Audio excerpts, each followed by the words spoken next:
പ്രിയപ്പെട്ടവരെ, സാധാരണയായി ഒരു യുക്തിവാദികളുടെ സമ്മേളനത്തിൽ ചർച്ച ചെയ്യാത്ത ഒരു വിഷയമാണ് ഇവിടെ അവതരിപ്പിക്കുന്നത്. അതിൻ്റെ ഒരു പ്രധാനപ്പെട്ട കോണ്ടെക്സ്റ്റ് എന്ന് പറയുന്നത്, ഒരു സന്ദർഭം എന്ന് പറയുന്നത്, സാധാരണഗതിയിൽ എൻ്റെ ചെറുപ്പകാലത്തൊക്കെ യുക്തിവാദം എന്ന് പറയുന്നത് മതവുമായി ബന്ധപ്പെട്ടിട്ടുള്ള ഒരാശയലോകത്ത് മാത്രം വ്യാപരിക്കുന്ന ഒന്നായിരുന്നു. നമുക്കറിയാം, അതിനെന്നും തീർച്ചയായിട്ടും വലിയ പ്രാധാന്യമുണ്ട്. കാരണം നമ്മളിവിടെ സംസാരിക്കുമ്പോൾ കേരളത്തിൽ ബ്ലാക്ക് മാജിക്കിൻ്റെ സ്വാധീനത്തിൽ രണ്ട് ചെറുപ്പക്കാർ, അത് അടിവരയിട്ട് പറയണം, രണ്ട് ചെറുപ്പക്കാർ, ഈ ചെറുപ്പക്കാർ വിദ്യാസമ്പന്നരാണ്. അവർ ജനിച്ച പരിസരവും ബാക്കി കാര്യങ്ങളും പരിശോധിക്കുമ്പോൾ വിദ്യയ്ക്കും അതുപോലെ തന്നെ പുതിയ ലോകവുമായിട്ടുള്ള കാര്യങ്ങൾക്കൊക്കെ വലിയ തരത്തിൽ പ്രാമുഖ്യം കൊടുക്കുന്ന ഒരു ക്ലാസ്സിലാണ് അവർ ജനിച്ചിട്ടുള്ളത്. മധ്യവർഗം എന്നൊക്കെ വിളിക്കാവുന്ന, പുതിയ ലോകത്തിൻ്റെ കാര്യങ്ങളൊക്കെ അറിയാവുന്ന ഒരു സ്ഥലത്താണ് ജനിച്ചത്. അപ്പം അങ്ങനെ നമ്മുടെ നവോത്ഥാന കാലത്ത് കേട്ട മുദ്രാവാക്യം, വിദ്യ കൊണ്ട് പ്രബുദ്ധരാവുക, വിദ്യ കൊണ്ട് സ്വതന്ത്രരാവുക എന്നൊക്കെ പറയുന്ന മുദ്രാവാക്യം തന്നെ മറ്റൊരു തരത്തിൽ ഇന്ന് പ്രശ്നവൽക്കരിക്കേണ്ടി വരുന്നുണ്ട്. എന്ന് പറഞ്ഞാൽ വിദ്യ എന്ന് പറയുന്നത് തന്നെത്താൻ അത് പുരോഗമനത്തിലേക്ക് കൊണ്ടുപോകുന്ന ഒന്നാണ് എന്ന് പറയുന്ന ആശയം തന്നെ നമുക്ക് പരിശോധിക്കേണ്ടി വരുന്നുണ്ട്. എന്ന് പറഞ്ഞാൽ വിദ്യയും മനുഷ്യൻ്റെ ഒരു ആന്തരിക ലോകവും തമ്മിലുള്ള അകലം വളരെ വളരെ വർദ്ധിച്ചു വരുന്നുണ്ട്. നമ്മളെ സംബന്ധിച്ചിടത്തോളം നമ്മൾ പറയും ടെക്നോളജിക്കൽ റെവല്യൂഷൻ ഉണ്ടായി, നമ്മുടെ കയ്യിൽ എല്ലാ തരത്തിലുള്ള അറിവുകളുണ്ട്, ഈ അറിവുകൾ നിരന്തരം മനുഷ്യരെ മാറ്റിക്കൊണ്ടിരിക്കുന്നു എന്നൊക്കെ പറയുമ്പോൾ കേരളത്തിൻ്റെ ഉള്ളിൽ നമ്മൾ കാണാത്ത തരത്തിലുള്ള അധോലോകങ്ങൾ രൂപപ്പെട്ടുകൊണ്ടിരിക്കുന്നുണ്ട്. ഇത് കുറച്ച് കാലം മുമ്പ് നരബലി അടക്കമുള്ള കാര്യങ്ങളുണ്ടായെന്ന് നിങ്ങൾക്കറിയാം. അപ്പം അങ്ങനെ ഒരു സന്ദർഭത്തിലാണ് നമ്മൾ നിൽക്കുന്നത്. തീർച്ചയായിട്ടും നമ്മളെ സംബന്ധിച്ചിടത്തോളം യുക്തി എന്ന് പറയുന്നത്, പ്രത്യേകിച്ച് ശാസ്ത്രയുക്തി എന്ന് പറയുന്നതും പുരോഗമനം എന്നൊക്കെ പറയുന്നതും ഏറ്റവും അടിത്തട്ടിലെ ഒരു മനുഷ്യ അല്ലെങ്കിൽ സംസ്കാരത്തിൻ്റെ ഏറ്റവും പ്രധാനപ്പെട്ട ധാതുവായി തീർക്കണമെന്ന് ആശിച്ച ലോകം പതുക്കെ പതുക്കെ മാഞ്ഞു പോകുന്നുണ്ട്. അതിൽ പല കാരണങ്ങളുണ്ടാവും. അതിൻ്റെ കാരണങ്ങളിലേക്കല്ല ഞാൻ പോകുന്നത്. എന്നാൽ അതിനപ്പുറത്ത് നടക്കുന്ന മറ്റൊരു കാര്യം, സ്വാഭാവികമായിട്ട് ഈ പറയുന്ന തരത്തിൽ യുക്തി എന്ന് പറയുന്ന ഒരാശയം മുറുകെ പിടിക്കുന്ന ആളുകൾ മുഴുവൻ ഒരു തരത്തിൽ പ്രോഗ്രസീവായിട്ടുള്ള ഒരു ലോകത്തിൽ വേണ്ടി നിലകൊള്ളുന്നു എന്ന ആശയവും ഇന്ന് ലോകത്ത് പ്രശ്നവൽക്കരിക്കപ്പെടുന്നുണ്ട്. നമുക്കറിയാം, ഇന്ന് റാഷണലിസ്റ്റ് എന്ന് പറയുന്ന കൂട്ടത്തിൽ പെടുന്ന പലരും ഒരുപക്ഷെ വലതുപക്ഷവൽക്കരണത്തിനും ലോകത്തിലെ ഒരു ഫാസിസത്തിനും വേണ്ടി വാദിക്കുന്നതും നമ്മൾ കണ്ടുവരുന്നുണ്ട്. ഇവിടെ മാത്രമല്ല, ലോകത്തിൽ മുഴുവൻ. എന്ന് പറഞ്ഞാൽ യുക്തിയുടെ സ്വരത്തിൽ ഒരു ഫാസിസത്തിന് വേണ്ടിയുള്ള ഒരു വലിയ തരത്തിലുള്ള പ്രൊപ്പഗാൻഡ മെഷീനായി വർക്ക് ചെയ്യുന്ന ആളുകൾ നമുക്ക് ഇഷ്ടംപോലെ കാണാൻ പറ്റും ലോകത്ത്. പ്രധാനപ്പെട്ട ഈ സോഷ്യൽ മീഡിയ ഉപയോഗിച്ചിട്ടാണ് അവർ ഇത് മുഴുവൻ ചെയ്യുന്നതെന്ന് നമുക്ക് കാണാൻ പറ്റും. അപ്പോൾ ആ തരത്തിൽ വളരെ സങ്കീർണമായൊരു സ്ഥലത്താണ് നമ്മൾ നിൽക്കുന്നത്. ഇപ്പം എൻ്റെയൊക്കെ ചെറുപ്പകാലത്ത് ഒരു യുക്തിവാദി എന്ന് പറഞ്ഞു കഴിഞ്ഞാൽ ബാക്കിയൊന്നും വിശദീകരിക്കേണ്ട കാര്യമില്ല. അയാൾ അല്ലെങ്കിൽ അവൾ എന്തിനൊക്കെ വേണ്ടി നിലകൊള്ളുന്നു എന്ന കാര്യത്തിൽ യാതൊരു സംശയവും ഉണ്ടായിരുന്നില്ല. ഇന്നതല്ല. പ്രത്യേകിച്ച് ഈ ആഗോളവൽക്കരണത്തിൻ്റെ കാലത്ത് ഇപ്പം സാമ്പത്തിക ശാസ്ത്രം സംസാരിക്കുന്ന ഒരു റാഷണലിസ്റ്റ് എന്ന് പറഞ്ഞാൽ ഈ സാമ്പത്തിക ശാസ്ത്രത്തിൻ്റെ ഉള്ളിലെ യുക്തിയായിട്ട് അവതരിപ്പിക്കുന്ന മുഴുവൻ ഇന്നത്തെ നിയോ ലിബറൽ കാഴ്ചപ്പാടുകളായി തീരുന്നു എന്നുള്ളത് നമുക്ക് കാണാം. അതുപോലെ തന്നെ രാഷ്ട്രീയത്തിനുള്ളിൽ ഇടപെടുമ്പോൾ ഈ രാഷ്ട്രീയ യുക്തി എന്ന പേരിൽ അത് അവതരിപ്പിക്കപ്പെടുന്നത് പലതും ഇന്നത്തെ ലോകത്തിന് തന്നെ ഏറ്റവും വലിയ ഭീഷണിയായിട്ടുള്ള വലതുപക്ഷവൽക്കരണത്തിലേക്ക് ആക്കം കൂട്ടുന്ന തരത്തിലുള്ള ഒരു ഫാസിസ്റ്റ് വൽക്കരണത്തിലേക്ക് ആക്കം കൂട്ടുന്ന തരത്തിലുള്ള സംഗതികളായിട്ട് മാറുന്നതും കാണാം. അപ്പോൾ അവിടെ നിന്നുകൊണ്ടാണ് ഈ യുക്തിയും നീതി, ഗാന്ധിവധം പോലെയുള്ള ഒരു സംഗതിയിൽ യുക്തിയും നീതിയും ഞാൻ നിങ്ങളോട് പങ്കുവയ്ക്കുന്നത്. പ്രത്യേകിച്ച് ഈ സാമ്പത്തിക ശാസ്ത്രത്തിൽ, രാഷ്ട്രീയത്തിൽ എങ്ങനെയാണ് യുക്തി പ്രയോഗിക്കുക എന്ന് പറയുന്ന ഒരു പ്രധാനപ്പെട്ട ചോദ്യത്തിലേക്ക് നമ്മൾ വരുന്നുണ്ട്. അപ്പോഴാണ് ഈ ഫ്രീ തോട്ട് എന്ന് പറയുന്ന ഒരു സംഗതിയുടെ ഒരു പ്രാധാന്യം കൈവരുന്നത്. സ്വതന്ത്ര ചിന്ത എന്ന് പറയുന്ന ഒരു സംഗതിയുടെ പ്രാധാന്യം കൈവരുന്നതാണ്. നമ്മൾ അറിയേണ്ടത് ഇപ്പം കെമിസ്ട്രി പോലെയോ ഫിസിക്സ് പോലെയോ ജീവശാസ്ത്രം പോലെയൊക്കെയുള്ള യുക്തിയല്ല സാമ്പത്തിക ശാസ്ത്രത്തിൻ്റെ യുക്തി എന്ന് പറയുന്നത്. അത് ഒരു എൻജിനീയറിംഗ് ആണ്. അതൊരു സാമ്പത്തിക എൻജിനീയറിങ്ങിനെയാണ് നമ്മളിന്ന് സാമ്പത്തിക ശാസ്ത്രം എന്ന് വിളിക്കുന്നത്. നമുക്കറിയാം, ഇപ്പോൾ ക്യാപിറ്റലിസ്റ്റിൻ്റെ ചരിത്രം നോക്കുകയാണെങ്കിൽ ഒരു പ്രത്യേക കാലം വരെ അത് പൈസ എന്ന് പറയുന്നത് നമുക്കറിയാലോ. ഇപ്പോൾ നമ്മൾ 1 രൂപ കൊടുക്കുമ്പോൾ 1 രൂപയ്ക്ക് കടം ഒരാൾ തരുന്നത് യുക്തിയുടെ പുറത്തൊന്നുമല്ല. കാരണം ഇതൊരു കടലാസ് കഷ്ണം മാത്രമാണ്. ഈ കടലാസ് കഷ്ണത്തിൽ ഒരു ചിത്രം വരച്ചിട്ടുണ്ട്, ഒന്നെന്ന് എഴുതിയിട്ടുണ്ട്. ഈ ഒന്നിന് വിലയുണ്ടാവുന്ന ആ യുക്തി ഉണ്ടാവുന്നത് ഒരു ഭരണകൂടത്തിൻ്റെ ഇടപെടലുകൊണ്ടാണ്. എന്ന് പറഞ്ഞാൽ അതിൽ നോക്കിക്കഴിഞ്ഞാൽ അറിയാം, റിസർവ് ബാങ്ക് ഗവർണറോ അല്ലെങ്കിൽ ഫിനാൻസ് സെക്രട്ടറിയോ അല്ലെങ്കിൽ ഗവൺമെൻറ്റിൻ്റെ അതുമായി ബന്ധപ്പെട്ട ആരെങ്കിലും എഴുതുന്നുണ്ട്, ഐ പ്രോമിസ് ദ ബെയറർ എന്നൊക്കെ പറഞ്ഞിട്ട് അതിലൊരു സത്യവാങ്മൂലം കാണാം. ഈ കാശ് കൊണ്ടുവരുന്ന ആൾ ഇതിന് 1 രൂപ വിലയുണ്ടെന്ന് ഞാൻ ബോധിപ്പിക്കുന്നു, അല്ലെങ്കിൽ 100 രൂപ വിലയുണ്ടെന്ന് ഞാൻ ബോധിപ്പിക്കുന്നു, 500 രൂപ വിലയുണ്ടെന്ന് ഞാൻ ബോധിപ്പിക്കുന്നു.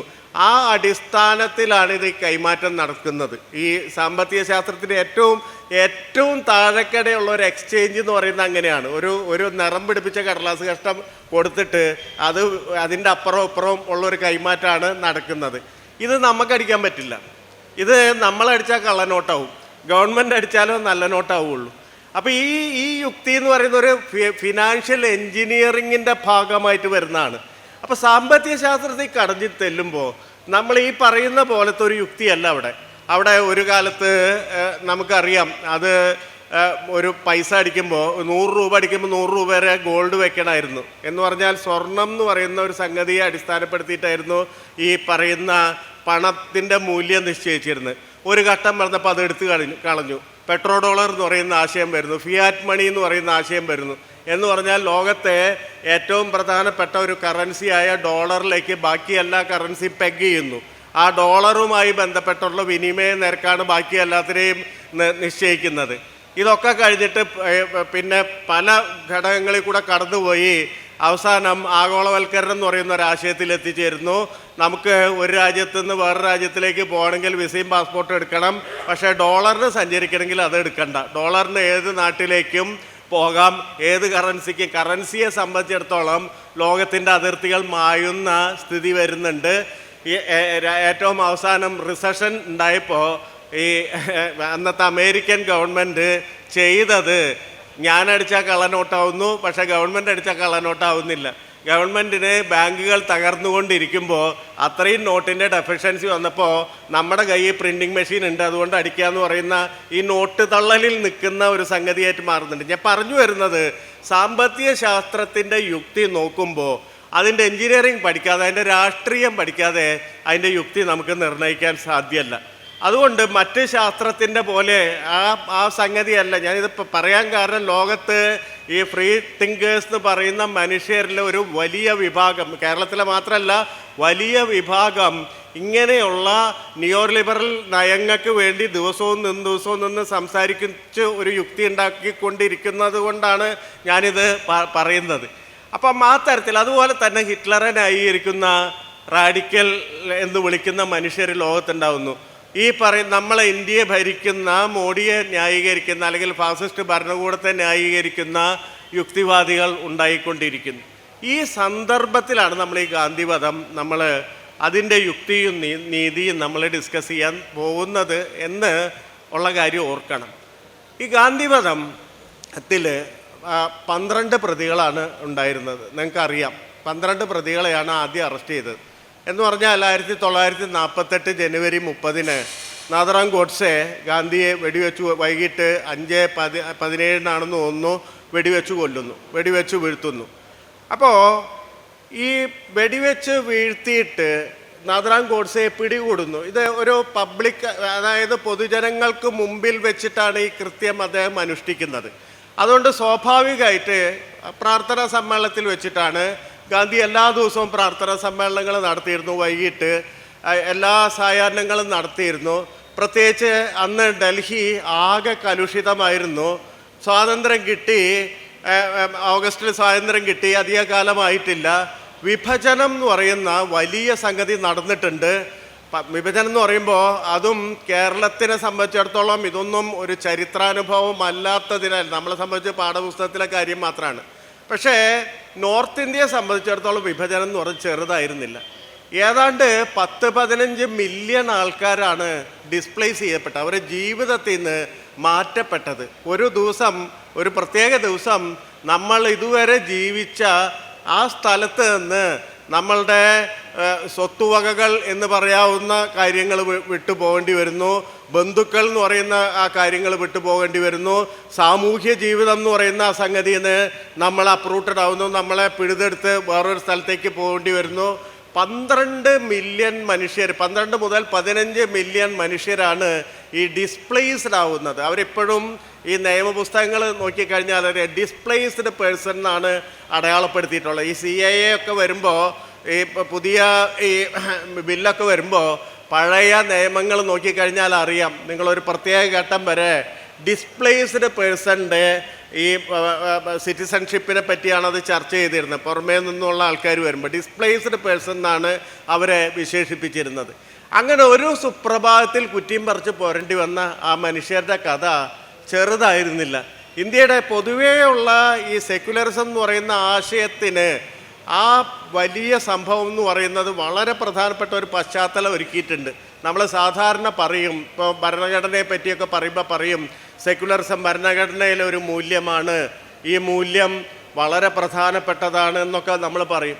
ഈ ഭരണഘടനയിൽ ഈ മൂല്യം തന്നെത്താൻ കയറിയിരുന്നൊന്നുമല്ല, അല്ലെങ്കിൽ അത് മോളിൽ നിന്ന് ആരെങ്കിലും കെട്ടി ഇറക്കിയതൊന്നുമല്ല.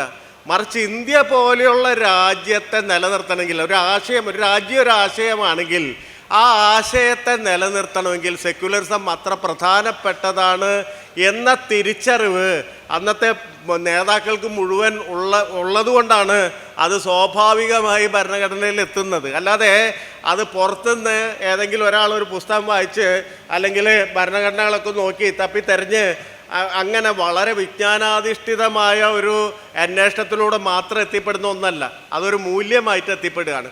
അപ്പം അങ്ങനെ ഗാന്ധിയുടെ ഈ വളരെ കലുഷിതമായിട്ടുള്ള, പ്രത്യേകിച്ച് പാകിസ്ഥാനിൽ നിന്ന് വന്നിട്ടുള്ള അഭയാർത്ഥികൾ, ലാഹോർ, കറാച്ചി എന്നൊക്കെ പറയുന്ന നമ്മുടെ തൊട്ടടുത്ത് കിടക്കുന്ന പഞ്ചാബിനെ ആണല്ലോ വിഭജിക്കുന്നത്. ഒരു ഭാഗം പ്രധാനപ്പെട്ട വിഭജനം നടക്കുന്ന പടിഞ്ഞാറൻ പ്രദേശത്ത് പഞ്ചാബിനെ വിഭജിച്ചിട്ടാണ്.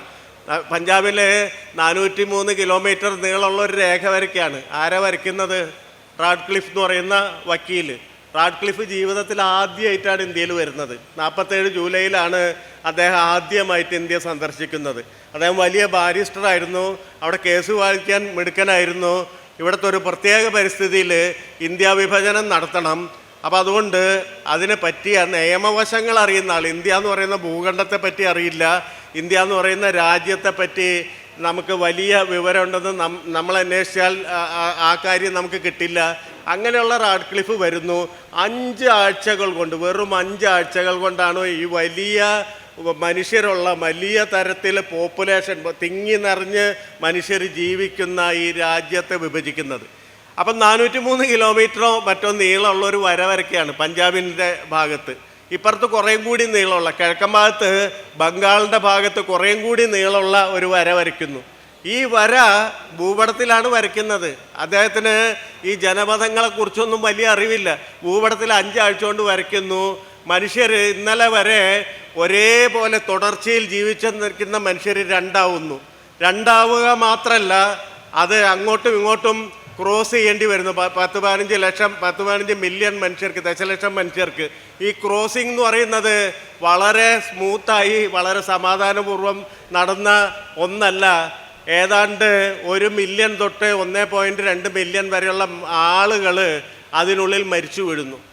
അപ്പോൾ ഈ ലാഹോറിൽ നിന്ന് വന്നിട്ടുള്ള, കറാച്ചിയിൽ നിന്ന് വന്നിട്ടുള്ള, അല്ലെങ്കിൽ പാകിസ്ഥാനായി തീർന്ന പ്രവിശ്യയിൽ നിന്ന് വന്നിട്ടുള്ള സിഖുകാരും ഹിന്ദുക്കളും ഡൽഹിയിൽ തമ്പടിച്ചിരിക്കുകയാണ്. അവർ ഒന്നുമില്ലാതെ ഓടിപ്പോരേണ്ടി വന്ന മനുഷ്യരാണ്. അവർ ഡൽഹിയിൽ വന്നപ്പോൾ ഈ ഹിന്ദു മഹാസഭ പോലെയുള്ള അന്നത്തെ ഒരു വർഗീയ കക്ഷി, ഇന്നത്തെ ഈ പറയുന്ന ഇന്ന് നമ്മളെ ഭരിക്കുന്ന കക്ഷിയുടെ പൂർവ്വമാതൃക എന്നൊക്കെ പറയാവുന്ന ഹിന്ദു മഹാസഭ പോലെയുള്ള VD സവർക്കർ എന്ന് പറയുന്ന വിനായക് ദാമോദർ സവർക്കറും ശ്യാമപ്രസാദ് മുഖർജിയൊക്കെ നയിക്കുന്ന ഈ ഹിന്ദു മഹാസഭ ഇവരെ ഉപയോഗിച്ചിട്ട് ഒരു മതാധിഷ്ഠിത രാജ്യം കെട്ടിപ്പടുക്കാനുള്ള ഒരു രാഷ്ട്രീയ ശ്രമമാണെന്ന് നടത്തിയത്. എന്ന് പറഞ്ഞാൽ ഈ ഹിന്ദു രാഷ്ട്രം എന്ന് പറയുന്നത് ഇപ്പം ചർച്ച ചെയ്യുന്ന, നമ്മൾ നിരന്തരം ചർച്ച ചെയ്യുന്ന സംഗതി വളരെ മുമ്പേ തന്നെ സ്ഥാപിക്കാനുള്ള ഒരു വലിയ ശ്രമം ഈ 47-48 കാലഘട്ടത്തിൽ നടന്നിരുന്നു.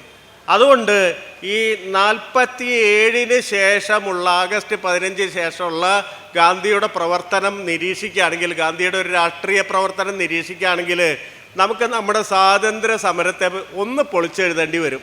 എന്ന് പറഞ്ഞാൽ നമ്മൾ സ്വാതന്ത്ര്യ സമരം എന്ന് പറയുമ്പോൾ നമ്മൾ പഠിച്ചിട്ടുള്ള, നമ്മുടെ പുസ്തകങ്ങളിൽ പഠിപ്പിച്ചിട്ടുള്ളത്, അല്ലെങ്കിൽ നമ്മളെ മൊത്തത്തിൽ ഈ പറയുന്ന പലതരം ഓർഗനുകളിൽ കൂടെ നമ്മളുടെ ഉള്ളിൽ എത്തിച്ചേർന്നിട്ടുള്ള സ്വാതന്ത്ര്യ സമരം എന്ന് പറയുന്ന സങ്കല്പം ബ്രിട്ടീഷുകാർക്കെതിരായ സമരമാണ്.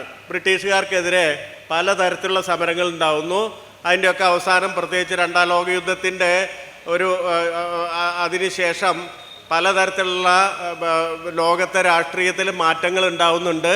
ഈ മാറ്റങ്ങളുടെയും ഈ സമരോജ്വലതയുടെയും ഒക്കെ ഫലമായിട്ട് ബ്രിട്ടൻ മാത്രമല്ല പല സാമ്രാജ്യത്വ രാഷ്ട്രങ്ങളും ഏഷ്യയിലെയും ആഫ്രിക്കയിലെയും നിരവധി കോളനികളിൽ നിന്ന് മടങ്ങിപ്പോകുന്നുണ്ട്. അങ്ങനെ ബ്രിട്ടൻ മടങ്ങിപ്പോകുന്നതാണ് നമ്മുടെ സ്വാതന്ത്ര്യ സമരം നമ്മൾ വിചാരിക്കും. പ്രത്യേകിച്ച് ഗാന്ധിയെ പറ്റി പഠിക്കുമ്പോൾ നമ്മൾ പഠിക്കും, ഗാന്ധിയുടെ ഏറ്റവും വലിയ സമരായുധം എന്ന് പറയുന്നത് നിരാഹാര സത്യാഗ്രഹമായിരുന്നു ഗാന്ധിയുടെ ഏറ്റവും വലിയ സമരായുധം. ഒരുപാട് തവണ ദക്ഷിണാഫ്രിക്കയിൽ, ഇന്ത്യയിൽ വരുന്നതിന് മുമ്പ് തന്നെ അത് പ്രയോഗിച്ചിട്ടുണ്ട്. ഇന്ത്യയിൽ വന്നതിന് ശേഷം ബ്രിട്ടീഷുകാർക്കെതിരെ അത് പ്രയോഗിച്ചിട്ടുണ്ട്.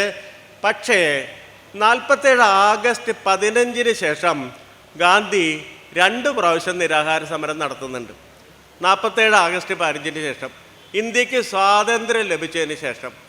ആ സമരം ആരോടായിരുന്നു? ആ സമരത്തെപ്പറ്റി നമ്മളധികം പഠിച്ചിട്ടില്ല. നമ്മളോട് ചരിത്ര പുസ്തകങ്ങളൊന്നും പറഞ്ഞു തന്നിട്ടില്ല.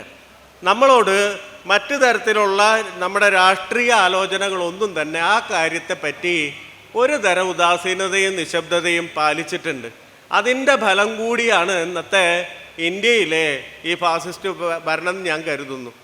ഗാന്ധിക്ക് അന്ന് 78-79 വയസ്സുണ്ട്. ഈ 78-79 വയസ്സിലാണ് 2 പ്രാവശ്യം നിരാഹാരം ഇരിക്കുന്നത്. കൽക്കട്ടയിൽ 73 മണിക്കൂർ, അത് കഴിഞ്ഞ് തിരിച്ചു വന്ന് ഡൽഹിയിൽ 5 ദിവസം. 1947 സെപ്റ്റംബറിൽ കൽക്കട്ടയിൽ ഇരിക്കുന്നു. തിരിച്ചു വന്ന 1948 ജനുവരി 13 മുതൽ 18 വരെ ഡൽഹിയിൽ 5 ദിവസം നിരാഹാരം ഇരിക്കുന്നു. നമ്മൾ നോക്കുമ്പോൾ അന്ന് തെരഞ്ഞെടുപ്പൊന്നുമില്ല. എന്ന് പറഞ്ഞാൽ സ്വാതന്ത്ര്യം കിട്ടിയിട്ടേ ഉള്ളൂ. ഭരണപക്ഷവും പ്രതിപക്ഷവും ഒന്നുമില്ല. തെരഞ്ഞെടുപ്പ് നടന്നിട്ടേ ഇല്ല. ആകെ സംഭവിച്ചത്, ബ്രിട്ടീഷുകാർ പോയപ്പോൾ ഒരു സർവകക്ഷി മന്ത്രിസഭ, എന്ന് പറഞ്ഞാൽ ഇന്ത്യയിലെ മിക്കവാറും ആ മന്ത്രിസഭയിൽ ചേരാൻ അനുവാദം ചോദിച്ച എല്ലാ പാർട്ടികളും ചേർന്നിട്ടുണ്ടാക്കിയ ഒരു മന്ത്രിസഭയാണിത്. ജവഹർലാൽ നെഹ്റു ആണ് പ്രധാനമന്ത്രി. ആഭ്യന്തരമന്ത്രിയായിട്ട് പട്ടേലുണ്ട്. അതുപോലെ തന്നെ ആ മന്ത്രിസഭയിൽ SC/ST ഫെഡറേഷനെ പ്രതിനിധീകരിച്ച് BR അംബേദ്കർ ഉണ്ട്. അതുപോലെ പാന്തിക് പാർട്ടി, സിഖുകാരുടെ പാർട്ടിയെ പ്രതിനിധീകരിച്ച് ബൽദേവ് സിംഗ് ഉണ്ട്. ഹിന്ദു മഹാസഭയെ പ്രതിനിധീകരിച്ച് ശ്യാമപ്രസാദ് മുഖർജിയുണ്ട്. എന്ന് പറഞ്ഞാൽ അന്നത്തെ ഹിന്ദു മഹാസഭ പോലും അതിനുള്ളിൽ പങ്കാളിയാണ്. അങ്ങനെ ഒരു മന്ത്രിസഭ മാത്രമേ ഉള്ളൂ, പ്രതിപക്ഷം ഇല്ല.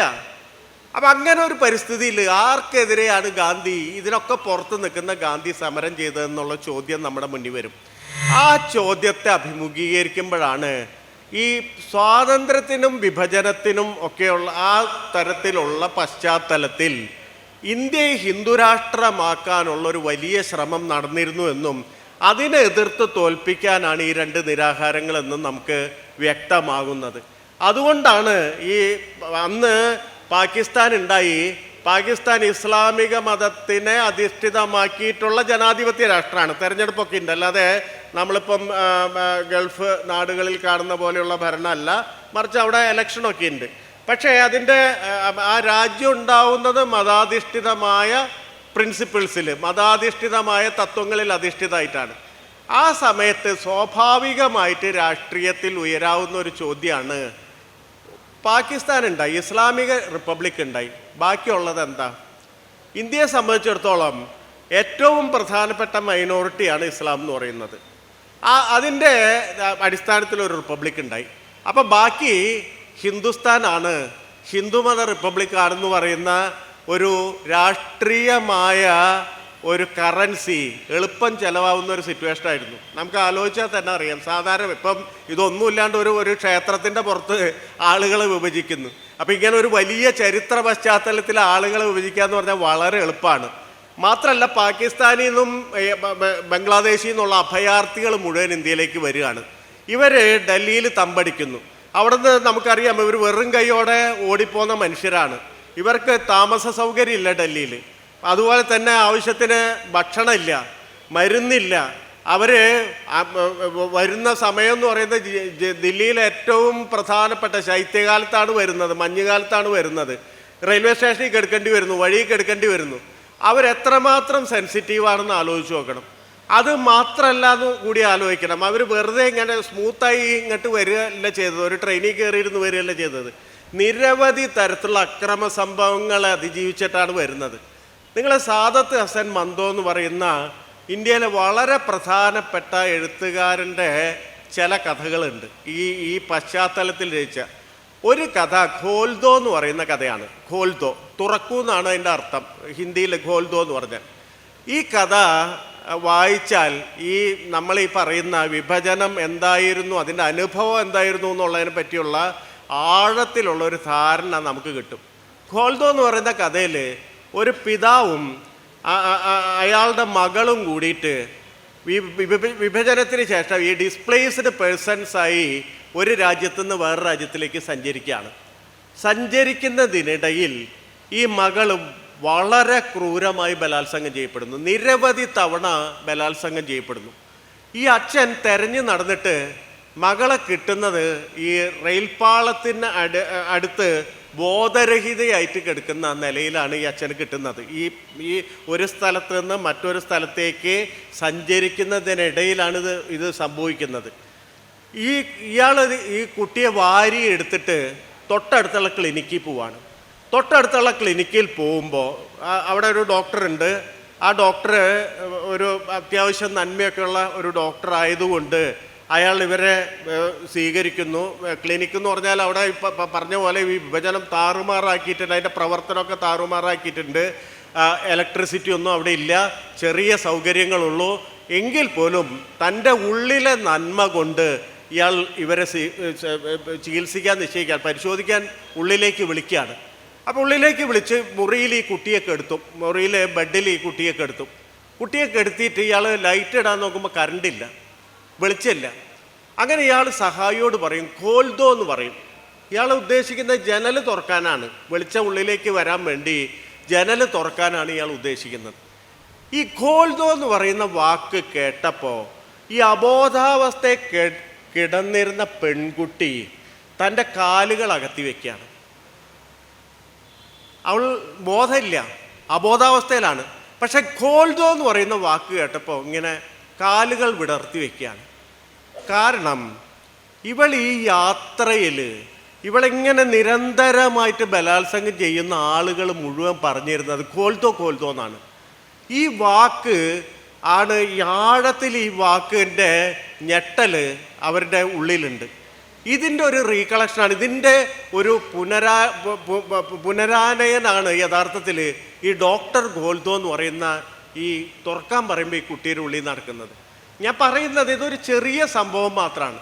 ഇങ്ങനത്തെ അനേകായിരം സംഭവങ്ങൾ നിങ്ങൾക്ക് ഈ പാർട്ടീഷൻ്റെ അനുഭവത്തിലൂടെ കടന്നുപോയാൽ അറിയാൻ പറ്റും. ഒരുപാട് പുസ്തകങ്ങൾ അതിനെപ്പറ്റി എഴുതപ്പെട്ടിട്ടുണ്ട്. ഇത് ഞാനൊരു ഫിക്ഷനായിട്ടുള്ള കഥയാണ്. പക്ഷേ ഇതിനെയൊക്കെ അതിശയിപ്പിക്കുന്ന തരത്തിലുള്ള ഒരു യഥാർത്ഥ കഥകൾ നമുക്ക് ഈ പാർട്ടീഷൻ്റെ ഹിസ്റ്ററി പോയാൽ കിട്ടും. അപ്പം ഈ മനുഷ്യരാണ് ഈ ഡൽഹിയിൽ എത്തിയിട്ടുള്ളത്. ഇങ്ങനെ മകൾ നഷ്ടപ്പെട്ട, അച്ഛൻ നഷ്ടപ്പെട്ട, അല്ലെങ്കിൽ അമ്മ നഷ്ടപ്പെട്ട, സ്വത്ത് നഷ്ടപ്പെട്ട, രോഗങ്ങളും ദീനങ്ങളും ഒക്കെ നിറഞ്ഞ ശരീരത്തോടു കൂടിയിട്ടാണ് ഈ മനുഷ്യർ ഡൽഹിയിലെത്തുന്നത്. ഡൽഹിയിലെത്തി നിറയുന്നവർ, ഇവർക്ക് യാതൊരു സൗകര്യമില്ല. ആ സമയത്ത് ഹിന്ദു മഹാസഭ തങ്ങളുടെ ഈ രാഷ്ട്രീയ അജണ്ട ഇവരെ ഉപയോഗിച്ചിട്ട് നടപ്പാക്കാൻ നിശ്ചയിക്കുകയാണ്. India secular കൺട്രിയാണ്. ഞാൻ നേരത്തെ പറഞ്ഞ പോലെ ഇന്ത്യ സെക്യുലർ കൺട്രി ആയതിൻ്റെ പിന്നിൽ ഒരു കാര്യം ഞാൻ പറഞ്ഞു. ഇന്ത്യയിലെ നേതാക്കൾ മുഴുവൻ വളരെ പ്രധാനപ്പെട്ട ഒരു ഡിസിഷൻ എടുത്തു, അല്ലെങ്കിൽ അതിൽ ഉറച്ചു നിന്നു. ഇന്ത്യ എന്ന് പറയുന്നത് ഒരു ബഹുസ്വര രാഷ്ട്രമാണ്. ഇന്ത്യയിൽ ഒരു 500 കിലോമീറ്റർ എവിടെ സഞ്ചരിച്ചാലും ഭാഷ മാറും, വേഷം മാറും, ഭക്ഷണം മാറും, ആരാധനാ രീതി മാറും. അങ്ങനെയുള്ളൊരു ഇന്ത്യയെ ഒരു മതാധിഷ്ഠിത രാഷ്ട്രമാക്കിയാൽ അതിൻ്റെ അർത്ഥം ഇന്ത്യ തകർന്നു പോകുന്നതാണ്. ഇന്ത്യ എന്ന് പറയുന്ന ആശയം തന്നെ തകർന്നു പോകും. അപ്പം അതുകൊണ്ട് ആ കാര്യം ബഹുസ്വരത, ഇന്ത്യയുടെ സ്വഭാവ വിശേഷമായ ബഹുസ്വരത നിലനിർത്തണം എന്നുള്ള കാര്യത്തിൽ അവരെല്ലാവരും ഒറ്റക്കെട്ടായി നിന്നു. അത് മറ്റ് കാര്യങ്ങളിൽ വ്യത്യസ്തത ഉണ്ടായിരുന്നാൽ പോലും, അതിപ്പം കോൺഗ്രസ് ആയാലും അന്നത്തെ സോഷ്യലിസ്റ്റ് പാർട്ടി ആയാലും കമ്മ്യൂണിസ്റ്റ് പാർട്ടി ആയാലും മറ്റേത് പാർട്ടികളായാലും നമുക്ക് പരിചയമുള്ള മുഖ്യധാര പാർട്ടികൾ മുഴുവൻ ഇന്ത്യ ഒരു മതേതരമായി നിലകൊള്ളണം, ഇന്ത്യയുടെ ബഹുസ്വരത കാത്തു സൂക്ഷിക്കണം എന്ന് പറയുന്ന ആശയത്തിൽ ഉറച്ചു നിന്നു. രണ്ടാമത്, ഇന്ത്യ സെക്യുലർ കൺട്രി, അത് നിങ്ങൾ ഓർക്കണം, പാകിസ്ഥാൻ പോലൊരു രാഷ്ട്രമുണ്ടായിട്ട് അതിനേക്കാൾ മുസ്ലിങ്ങളുടെ ജനസംഖ്യ ഇന്ത്യ കൂടുതലാണ്. എന്ന് പറഞ്ഞാൽ പാകിസ്ഥാൻ ഉണ്ടായിട്ട് ഇന്ത്യയിൽ വസിച്ചിരുന്ന മുസ്ലിങ്ങളിൽ ഭൂരിഭാഗം അങ്ങോട്ട് പോയില്ല. ഞങ്ങൾ വരുന്നില്ല എന്ന് പറഞ്ഞു, ഞങ്ങൾക്ക് ഈ രാജ്യം മതി, ഞങ്ങൾക്ക് ഒരു മതാധിഷ്ഠിത രാജ്യം വേണ്ട എന്നുള്ള ഒരു തീരുമാനം മുസ്ലിം സമുദായം അന്ന് എടുക്കുന്നുണ്ട്. ഇതിൻ്റെ കൂടി ഫലമായിട്ടാണ് ഇന്ത്യ സെക്യുലർ കൺട്രി ആയിട്ട് തീരുന്നത്. അപ്പോൾ ഇത് വളരെ പ്രധാനപ്പെട്ട ഒരു കാര്യമായിട്ട് നമ്മൾ മനസ്സിലാക്കണം. ഇതാണ് ഹിന്ദു മഹാസഭയെ ചൊടിപ്പിച്ചത്. ഹിന്ദു മഹാസഭ ചെയ്യാൻ ശ്രമിച്ചത് ഇന്ത്യ ഹിന്ദു രാഷ്ട്രമാകണമെങ്കിൽ ഈ പറയുന്ന ന്യൂനപക്ഷങ്ങളെ ഇവിടുന്ന് ഓടിക്കണം. അപ്പം ഡൽഹിയിൽ ഒരുപാട് മുസ്ലിങ്ങൾ ഡൽഹി വിട്ട് പോകുന്നില്ല എന്ന് നിശ്ചയിച്ചിട്ട് ഞങ്ങൾ ഇന്ത്യയിൽ തന്നെ തുടരുമെന്ന് വിചാരിച്ച് അവിടെ താമസിക്കുകയാണ്. ഇവരോട് സവർക്കറും കൂട്ടരും പറയുന്നത്, ഈ അഭയാർത്ഥികളോട്, ഞാൻ പറഞ്ഞ ഈ സെൻസിറ്റീവായിട്ടുള്ള മനുഷ്യരോട്, ജീവിതത്തിലെല്ലാം നഷ്ടപ്പെട്ട് നിൽക്കുന്ന മനുഷ്യരോട് സവർക്കറും കൂട്ടരും ആഹ്വാനം ചെയ്യുന്നത്, ഈ മുസ്ലിങ്ങളുടെ, ഡൽഹിയിൽ നിന്ന് പാകിസ്ഥാനിലേക്ക് പോകാത്ത മുസ്ലിങ്ങളുടെ എല്ലാ വീടുകളും കയ്യേറുക, എല്ലാ പള്ളികളും കയ്യേറുക, അവരുടെ കച്ചവട സ്ഥാപനങ്ങൾ മുഴുവൻ കയ്യേറുക. അങ്ങനെ വന്നാൽ ഡൽഹിയിലെ മുസ്ലിം എന്തു ചെയ്യും? ഡൽഹിയിലെ മുസ്ലിമിന് മുമ്പിൽ ഒരു ഓപ്ഷൻ ഉണ്ട്, പാകിസ്ഥാനിലേക്ക് പോകുക എന്ന് പറയുന്ന ഓപ്ഷൻ ഉണ്ട്. പാകിസ്ഥാൻ ഇങ്ങനെ തുറന്നിട്ട് കൊടുത്തിരിക്കുകയാണ്, ഗേറ്റ് തുറന്നിട്ട് കൊടുത്തിരിക്കുകയാണ്.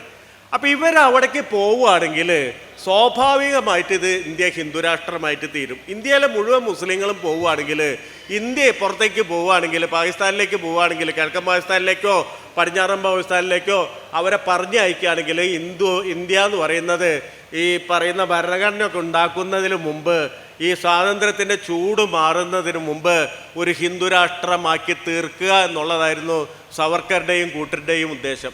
ഇതിനെയാണ് ഗാന്ധി ചേർത്ത് നിന്നത്. എന്ന് പറഞ്ഞാൽ രണ്ട് നിരാഹാരങ്ങളും, 72 മണിക്കൂർ കൽക്കട്ടയിലെ നിരാഹാരവും ഈ പറഞ്ഞ 5 ദിവസം ഡൽഹിയിലെ നിരാഹാരവും ഇല്ലെങ്കിൽ ഇന്ത്യ പൊട്ടിപ്പൊളിഞ്ഞ് അന്ന് തന്നെ പോയെന്നെ.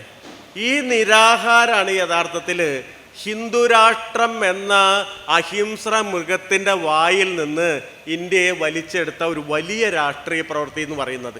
അതിനാണ് ഗാന്ധി വെടിയേറ്റ് മരിച്ചത്. ഈ പറയുന്ന ഈ നിരാഹാരം 18-ാം തീയതി കഴിയുന്നു, 30-ാം തീയതി നാഥുറാം ഗോഡ്സെ വെടിവെച്ച് കൊല്ലുന്നു.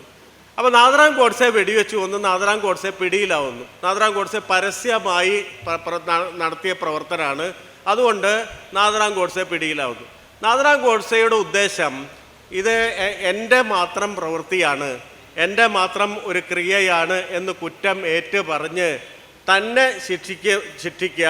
മറിച്ച് ഗാന്ധിയെ പോലുള്ള ഒരു വലിയ ഹിമാലയത്തെ നീക്കം ചെയ്തു കഴിഞ്ഞാൽ സ്വാഭാവികമായിട്ട് നമ്മുടെ ഹിന്ദുരാഷ്ട്ര പ്രോജക്റ്റ് പൊളിച്ച ഒരാളെ വഴിയിൽ നിന്ന് നീക്കിക്കഴിഞ്ഞാൽ സ്വാഭാവികമായിട്ട് വീണ്ടും ആ പ്രോജക്റ്റിനെ പ്രവർത്തിക്കാനുള്ള ഒരു മണ്ഡലം തെളിഞ്ഞു കിട്ടും എന്നുള്ളതായിരുന്നു നാഥുറാം ഗോഡ്സെയുടെ ഉദ്ദേശം. അതുപോലെ ചില ചെറിയ ഈ നമ്മൾ ചരിത്രം എപ്പം നോക്കിക്കഴിഞ്ഞാൽ അറിയാം, വലിയ വലിയ ഗൂഢാലോചനകൾ വെളിപ്പെടുന്നത് ചെറിയ ചെറിയ ഈ നിസ്സാരമായ പഴുതി കൂടിയാണ്. നാഥുറാം ഗോഡ്സെ വലിയ കണക്ക് എഴുതി വയ്ക്കുന്ന ആളായിരുന്നു. അയാൾ ഈ പറഞ്ഞവരൊരു പൈസ ചെലവാക്കുന്ന കാര്യത്തിൽ വളരെ കൃത്യമായിട്ട് ഒരു ഹിന്ദു ഫാസിസ്റ്റ് സംഘടനയോട് അത്രമാത്രം കൂറുള്ള ആളായതുകൊണ്ട് ഈ കണക്ക് എഴുതിയ കടലാസ് മൂപ്പര് കീശയിൽ തന്നെ ഇട്ടിരുന്നു. അത് നോക്കിയപ്പോൾ ബോംബെയിൽ നിന്ന് ഡൽഹിയിലേക്ക് ഫ്ലൈറ്റ് ചാർജ് ഉണ്ടെന്ന്. അന്ന് 120 രൂപയോ 135 രൂപയോ എങ്ങാണ്ടാണ് ആ ഫ്ലൈറ്റ് ചാർജ്. ആ ഇത് നോക്കിയപ്പോൾ 2 ആൾ സഞ്ചരിച്ച കാശുണ്ട്, അതിൽ 2 പേരുടെ പൈസയുണ്ട്. അപ്പോൾ ആ പഴുതിയിൽ നിന്ന് ചോദ്യം ചെയ്താണ് കൊണ്ടുവരുന്നത്. മാത്രമല്ല അതിന് മുമ്പ് ഈ 30-ാം തീയതി ഗാന്ധിയെ വധിക്കുന്നതിന് മുമ്പ് 18-ാം തീയതി ഗാന്ധിയുടെ നിരാഹാരം പിൻവലിച്ചു. ഈ നിരാഹാരം പിൻവലിക്കുമ്പോൾ ഒരുപാട് കണ്ടീഷൻസ് എഴുതിയിട്ട് അന്നത്തെ എല്ലാ രാഷ്ട്രീയ കക്ഷികളെ കൊണ്ടും ഒപ്പിടിച്ചിട്ടാണ് ഗാന്ധി നിരാഹാരം പിൻവലിക്കുന്നത്. അതിൽ പ്രധാനപ്പെട്ട ഈ കണ്ടീഷൻസ് എന്ന് പറയുന്നത്, ഈ മുസ്ലിങ്ങൾക്ക് ഈ പറഞ്ഞ പോലെ ഇവരുടെ വീടുകളിൽ കയറി താമസിച്ചിട്ടുണ്ട്. ഈ പറയുന്ന അഭയാർത്ഥികൾ മുസ്ലിങ്ങളുടെ വീടുകളിൽ കയറി താമസിച്ചു, അത് മുഴുവൻ ഒഴിയണം. പള്ളികളിൽ നിന്ന് അവർക്ക് ഒഴിഞ്ഞു കൊടുക്കണം. കച്ചവട കേന്ദ്രങ്ങളിൽ അവർക്ക് പ്രവർത്തിക്കാൻ പറ്റണം. അത് കഴിഞ്ഞിട്ടൊരു കണ്ടീഷൻ പറഞ്ഞു, ഈ പാകിസ്ഥാനിലേക്ക് പോയ ആരെങ്കിലും ഇന്ത്യയിലേക്ക് മടങ്ങി വരാൻ ആഗ്രഹിക്കുകയാണെങ്കിൽ അപ്പം പൗരത്വം കൊടുക്കണം. ഇതായിരുന്നു അവസാനത്തെ ഒരു കണ്ടീഷൻ എന്ന് പറയുന്നത്. ഇന്ത്യയിൽ നിന്ന് വിഭജനം കഴിഞ്ഞു, നല്ലതായിക്കോട്ടെ ചീത്തയായിക്കോട്ടെ അത് സംഭവിച്ചു കഴിഞ്ഞു. ഇവിടെ നിന്ന് പോയ മനുഷ്യർക്ക് ഏത് നിമിഷവും തിരിച്ചു വരാൻ പറ്റണം. നിങ്ങൾ ആലോചിക്കണം, നാഥറാം ഗോഡ്സെ ഗാന്ധിയെ അതിനൊക്കെ വേണ്ടി കൊന്നിട്ടും ഈ CAAയിലെ ഏറ്റവും പ്രധാനപ്പെട്ട ഒരു കാര്യം എന്ന് പറയുന്നത് പാകിസ്ഥാനിലേക്ക് പോയ മുസ്ലിമിന് ഇന്ത്യയിലേക്ക് തിരിച്ചു വരാൻ പറ്റില്ല എന്നുള്ളതാണ്. മുസ്ലിമിന് ഒഴിച്ച് ബാക്കി എല്ലാവർക്കും അംഗത്വം കൊടുക്കാമെന്നാണ്. എന്ന് പറഞ്ഞാൽ അവരുടെ ഒരു ചരിത്ര തുടർച്ച ആലോചിച്ച് നോക്കുക, രാഷ്ട്രീയത്തിൻ്റെ തുടർച്ച ഒന്ന് ആലോചിച്ച് നോക്കുക. ഗാന്ധി അന്ന് പൊളിച്ചു കളഞ്ഞ സാധനം വർഷങ്ങൾക്ക് ശേഷം ഇപ്പോൾ നിയമമായപ്പോൾ അത് കൊണ്ടുവരികയാണ്. അത് ഗാന്ധിക്കെതിരെയുള്ള ഒരു വലിയ നിയമനിർമ്മാണമായിരുന്നു ഈ CAA എന്ന് പറയുന്നതെന്നും കൂടി നമ്മൾ മനസ്സിലാക്കണം. അപ്പോൾ ഇത് സംഭവിക്കുന്നു. ഇത് സംഭവിച്ചതിന് ശേഷം ഈ പറഞ്ഞ പോലെ മുസ്ലിങ്ങൾ ഇന്ത്യ വിട്ടു പോകുന്നില്ല എന്നുള്ള നിലപാടെടുക്കുന്നു. ഈ അഭയാർത്ഥി പ്രശ്നം പരിഹരിക്കാനായി അന്ന് ഗാന്ധി പ്രധാനമന്ത്രിയുടെ വസതി വരെ തുറന്നു കൊടുക്കുന്നുണ്ട്. എന്ന് പറഞ്ഞാൽ എല്ലാ മന്ത്രിമന്ദിരങ്ങളിലും ഈ അഭയാർത്ഥികളെ കയറി താമസിക്കുന്നുണ്ട്. അവരുടെ കാര്യങ്ങൾ പരിഹരിക്കുന്നവരെ പ്രധാനമന്ത്രി നെഹ്റുവിൻ്റെ വീട്ടിൽ വരെ ഈ അഭയാർത്ഥികളെ കയറി താമസിപ്പിക്കുന്നുണ്ട്. അപ്പം അങ്ങനെ ചെയ്തിട്ടാണ്. അത് മാത്രമല്ല, ഈ ഞാൻ മതവിശ്വാസിയാണ്, ദൈവവിശ്വാസിയാണ് എന്ന് നിരന്തരം, ഹിന്ദു മതവിശ്വാസിയാണെന്ന് നിരന്തരം പറഞ്ഞിരുന്ന ഗാന്ധി നമ്മളൊരു ചോദ്യം ചോദിക്കുമ്പോൾ ഈ സാധാരണ ഹിന്ദുമത വിശ്വാസിയാണെന്ന് പറഞ്ഞ ഒരാളുടെ ജീവിതം വർണ്ണിക്കുമ്പോൾ അയാൾ അവസാനം സന്ദർശിച്ച ഈ മത തീർത്ഥാടന കേന്ദ്രം എന്താണെന്ന് ചോദിച്ചു കഴിഞ്ഞാൽ കാശിയോ രാമേശ്വരമോ അല്ലെങ്കിൽ അങ്ങനെ വല്ല ഉത്തരം കിട്ടുകയാണെങ്കിൽ സാധാരണ ആൾക്കാർക്ക് അത്ഭുതപ്പെടാനില്ല. കാരണം അങ്ങനെയാണല്ലോ മതവിശ്വാസത്തിൻ്റെ പോക്ക്. ഗാന്ധിയെ സംബന്ധിച്ചിടത്തോളം ഒരു വ്യത്യാസമുണ്ട്. ഗാന്ധിയെ സംബന്ധിച്ച് നമ്മൾ ചോദിക്കുകയാണ്, ഇങ്ങനെ നിരന്തരം വിശ്വാസിയാണെന്നൊക്കെ പറഞ്ഞിരുന്ന ഗാന്ധി അവസാനം സന്ദർശിച്ച തീർത്ഥാടന സ്ഥലം അല്ലെങ്കിൽ മത തീർത്ഥാടന സ്ഥലം ഏതാണെന്ന് ചോദിച്ചാൽ അത് ഖാജാ ഖുത്ബുദ്ദീൻ്റെ ഖബറാണ്.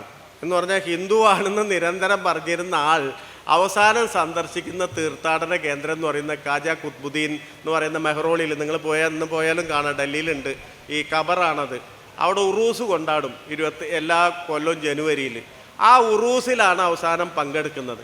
അത് ഗാന്ധിയുടെ ഈ നിരാഹാരം പിൻവലിക്കുന്ന കണ്ടീഷനിൽ ഉണ്ടായിരുന്നു. എന്ന് പറഞ്ഞാൽ ഇത്തവണത്തെ ഉറൂസ് ഈ പറയുന്ന ഖബറിടത്തിലൊക്കെ ഈ അഭയാർത്ഥികളെ കൊണ്ട് ഹിന്ദു മഹാസഭ തള്ളിക്കയറ്റിയിരിക്കുകയാണ്. ആ ഖബറൊക്കെ തല്ലി തകർത്ത് ആകെ നാശനഷ്ടങ്ങൾ സംഭവിച്ചിട്ടുണ്ട്. അപ്പോൾ അതുകൊണ്ട് ഗാന്ധി പറഞ്ഞു, നമുക്ക് എല്ലാവർക്കും കൂടി ഇത്തവണത്തെ ഉറൂസ് നടത്താം അവിടുത്തെ. അങ്ങനെ അവിടെ ഉറൂസ് നടത്തുന്നു. 27-ാം തീയതി ആ പടം നെറ്റിലുണ്ട്, നിങ്ങൾ നോക്കിക്കഴിഞ്ഞാൽ അറിയാം, കാണാൻ പറ്റും ഇപ്പോഴും. ആ ഖാജാ ഖുത്ബുദ്ദീൻ്റെ ഖബറിൽ ഗാന്ധിയും മനുവും ആഭയും ഒക്കെ ചേർന്നിട്ട് വലിയ ജനക്കൂട്ടത്തിൻ്റെ നടുക്ക് നിൽക്കുന്നത് കാണാൻ പറ്റും.